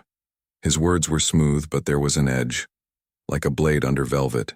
She thought of Mrs. Lane in St. Mary Mead, who'd overheard a scandal and kept quiet until it burst out. Mr. Hayes was observant, she said softly. Did he ever mention anything odd, Mr. Lionel? About the garden, perhaps? Lionel's eyes met hers, then slid away. Not to me. He was all starch and polish, never said much. Clara's head jerked up. That's not true. He talked to me once about father. Said he saw him in the garden late at night with someone. He wouldn't say who. Edward spun around, his face hard. With someone? Clara, why didn't you tell me? Clara flinched, her hands twisting. I forgot. It was weeks ago, before father died. Hayes said it was odd, that's all. Miss Marple's ears pricked up. The garden again. How does your garden grow? She thought of Jenny's confession, seeing Sir Harold argue with a man in the garden and the letter fragment with M.V. Was Hayes another witness? Silenced like Miss Ellis? Craddock scribbled in his notebook. We'll need statements, from everyone. And this sachet, it's like the bell, the shell, the apron. Someone's leaving these on purpose. Any ideas? No one spoke. Edward stared at the floor. Clara sobbed quietly. Lionel tapped his fingers, and the room felt like a kettle about to boil. Miss Marple watched them, her mind ticking. The killer was here, hiding behind grief or silence or charm. The sachet, the note, the garden, they were clues, leading her closer. The next morning, Miss Marple and Dolly walked through St. Mary Mead, the village buzzing with news of the 3rd murder. The post office was crowded, with Mrs. Price and Miss Hartnell whispering over the counter. Miss Marple paused, her face gentle, her ears open. Mrs. Price's voice was loud. Strangled with a lavender sachet. Poor Mr. Hayes found by Jenny. My nephew says it's like a ghost story. Miss Hartnell sniffed. No ghost, Mrs. Price, a killer. My cousin's girl says Hayes was nervous lately, always watching the garden. Said he saw something odd there. Miss Marple stepped forward, her smile warm. Good morning, ladies. Such a sad day. Did Mr. Hayes ever say what he saw? Mrs. Price leaned in, her eyes wide. Not much, but my cousin's girl heard him. Mention a woman near the greenhouse late one night. Sounded like Mary Vaughan, but he wasn't sure. Miss Marple's heart quickened, but her face stayed calm. Mary Vaughan again, tied to the garden. The letter fragment, the ledger, the lavender oil. Mary, quite contrary. She thanked them and walked on, Dolly at her side. Jane, Mary Vaughan's everywhere, Dolly said, her voice low. The letter, the ledger. Now Hayes seeing her? She's got to be the killer. Miss Marple's steps were slow, her thoughts fast. Perhaps Dolly. Or perhaps she's a shadow someone's using. The garden's the heart of this, and we need to go back. They reached the church where Mr. Clement was sweeping the steps, his face weary. Miss Marple, Mrs. Bantry, he said, leaning on his broom. The village is shaken. Mr. Hayes, murdered? It's unthinkable. It is, Miss Marple said, her voice soft. Did Mr. Hayes ever speak to you, Vicar? About the manor or the garden? Mr. Clement frowned, thinking. Once, at Sunday service. He said the manor felt heavy, like secrets were piling up. Mentioned seeing someone in the garden late at night near the well. Miss Marple's eyes twinkled. Near the well? How interesting. Did he say who? No, he said, shaking his head. But he was troubled. Said it wasn't his place to speak, but he felt wrong keeping quiet. Miss Marple thanked him, her mind racing. The well where the apron was found. The garden where the truth was hidden. The nursery rhyme was a map, and Mr. Hayes had been too close to it. Back at her cottage, Miss Marple sat with her knitting, the needles clicking softly. Cherry brought tea, her face curious. Village is talking, miss, she said, setting the tray down. They say Mr. Hayes knew too much, like Miss Ellis, and Jenny. She's telling folks she's leaving, says the manor's cursed. Miss Marple sipped her tea. Her thoughts on the sachet, the note, the garden. Cursed, Cherry? No, just dangerous. But danger shows us the truth, doesn't it? She set her knitting down, the scarf nearly done, blue and soft like a summer sky. The sachet, the letter, the ledger, they were clues leading to the killer. Mary, quite contrary. The garden was calling, and Miss Marple was ready to answer, one stitch at a time. Chapter 12. The Final Stitch. The afternoon sun hung low over Ashford Manor, casting golden rays across the garden where roses and lavender swayed in the breeze.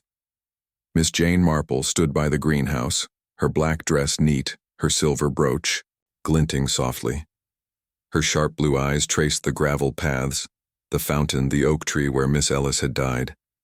The murders, Sir Harold Grayson, poisoned with cyanide, lavender seeds in his pocket. Miss Ellis, strangled with a silver bell in her hand. Mr. Hayes, the butler, strangled with a lavender sachet and a note. The garden hides the truth, and the attempt on Clara Grayson's life with arsenic-laced soup formed a dark puzzle in her mind.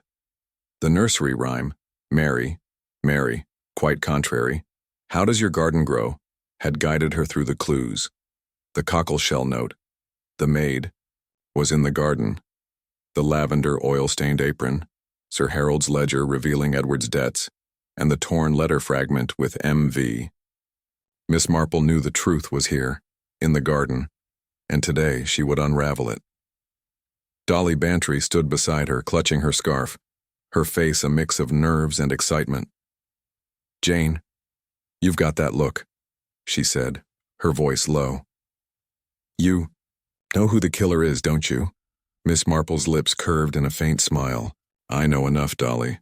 The nursery rhyme's been our map, and the garden's shown us the way. We need to gather everyone, inside where it's safe. Dolly's eyes widened. Gather them? You're going to confront the killer? Jane, that's dangerous. Miss Marple's voice was soft, her eyes sharp. Dangerous, yes, but truth is worth the risk. Let's find Inspector Craddock. They walked to the manor, the air cool with the scent of lavender. Inside, the hall was quiet, the marble floor gleaming under the chandelier. Craddock met them in the drawing room, his face tired, his notebook in hand. Miss Marple, Mrs. Bantry, he said, rubbing his jaw. You're here again? We're still combing the pantry for clues about Hayes. Miss Marple's smile was serene. I've found something better, Inspector. The truth. Call the Graysons, Jenny and Mary Vaughan, if she's still in the village. We need to talk, all of us. Craddock's eyebrows rose, but he nodded, sensing her certainty. You're sure? All right, I'll get them. Drawing room, 10 minutes. The drawing room was grand but heavy, its velvet chairs and heavy curtains, no match for the tension that filled it. Edward Grayson stood by the fireplace, his face pale, his hands clenched. Clara sat on the sofa, her brown hair pinned up, her handkerchief clutched tight, her face still weak from the poisoning. Lionel lounged in an armchair, his dark hair slick, his smile thin and sharp. Jenny stood by the tea tray, her apron neat, but her hands shaking, her eyes red from crying. Mary Vaughn, summoned from the village inn, stood near the door, her dark hair pulled back, her city coat crisp, her black case at her side. Her eyes were wary but steady. Craddock stood in the center, his voice firm. Miss Marple has something to say. I suggest you listen. Miss Marple stepped forward, her black dress rustling softly, her face gentle but her eyes piercing. Thank you, Inspector. This has been a sad time for Ashford Manor. 3 murders, 1 attempt, and a village, full of fear. But the killers here in this room and the nursery rhyme Mary, quite contrary, has shown us who. Edward's voice was sharp. A nursery rhyme? Miss Marple, this isn't a game. My father's dead and Hayes and Miss Ellis. Miss Marple's smile was calm. Not a game, Mr. Grayson, but a plan. The killer used the rhyme to taunt us, leaving clues to confuse or confess. Let's start with Sir Harold. She paused, her eyes moving over the room. Sir Harold was poisoned with cyanide, lavender seeds in his pocket. The seeds were from the garden, where he argued with someone the night he died. Jenny saw it, didn't you, dear? Jenny's hands twisted her apron, her voice a whisper. Yes, miss, a man tall like Mr. Edward, shouting about money. Edward's face reddened. Me? I wasn't in the garden. I was in my room. Miss Marple nodded, her voice soft. Not you, Mr. Grayson, though your debts in the ledger made you look guilty. The ledger, hidden in the greenhouse, showed you owed Sir Harold thousands. But it wasn't you arguing. It was Lionel. Lionel's smile froze, his fingers stopping their tapping. Me? That's absurd, Miss Marple. I was in London that night. Miss Marple's eyes twinkled. Were you? The train records say otherwise. Mr. Lionel, you arrived in St. Mary Mead that evening, seen by the station master. You argued with Sir Harold about the will, didn't you? He'd changed it to favor you, but you wanted more. Control of the factories now. Clara gasped, her hands trembling. Lionel? You pushed for the will? Lionel's voice was smooth, but his eyes were cold. Prove it, old lady. You've got nothing but guesses. Miss Marple's smile didn't waver. Not guesses, Mr. Lionel. Clues. The lavender seeds were your first mistake. You took them from the garden to make Sir Harold's death look like a ritual, tied to the rhyme. But you didn't know Miss Ellis saw you that night slipping into the study with cyanide from the factory stores. Mary Vaughn's voice was sharp. The factory? I managed those stores, Miss Marple. No cyanide was missing. Miss Marple nodded. Exactly, Miss Vaughn. Lionel used old stock, hidden away, to avoid suspicion. But Miss Ellis knew, and so you strangled her in the garden, leaving a silver bell to match the rhyme's next line, with silver bells and cockle shells. Jenny sobbed, her voice breaking. Miss Ellis. She told me she saw someone, but I didn't know who. Miss Marple's voice was kind. You were scared, Jenny, and rightly so. The cockle shell note. The maid was in the garden, was Lionel's taunt, meant to scare you into silence. You'd seen him too, didn't you? By the roses that night. Jenny nodded, tears spilling. I didn't tell anyone, miss. I was too afraid. Lionel laughed, a cold, sharp sound. Afraid of what? A maid's imagination? You're spinning stories, Miss Marple. Miss Marple's eyes narrowed, her voice steady. No stories, Mr. Lionel. The lavender oil-stained apron by the well was another clue meant to frame Jenny. You planted it, using oil from the chemist's, where Mary Vaughn was seen buying. Innocent you, Miss Vaughn, but a perfect distraction, were you? Vaughn's face was pale, but her voice was firm. I bought oil for my headaches, nothing more. I told Sir Harold about Lionel's schemes, but he wouldn't listen. Miss Marple nodded. The letter fragment with MV was part of your warning to Sir Harold, wasn't it? Lionel tore it, leaving it in the garden to point to you. But it was his handwriting, not yours, on the sachet note for Mr. Hayes. The garden hides the truth. Craddock's eyes widened, his notebook open. Hayes, you're saying Lionel killed him too? Miss Marple's voice was soft but firm. Yes, Inspector. Mr. Hayes saw Lionel in the garden, meeting Sir Harold before his death. He kept quiet, but Lionel feared he'd talk.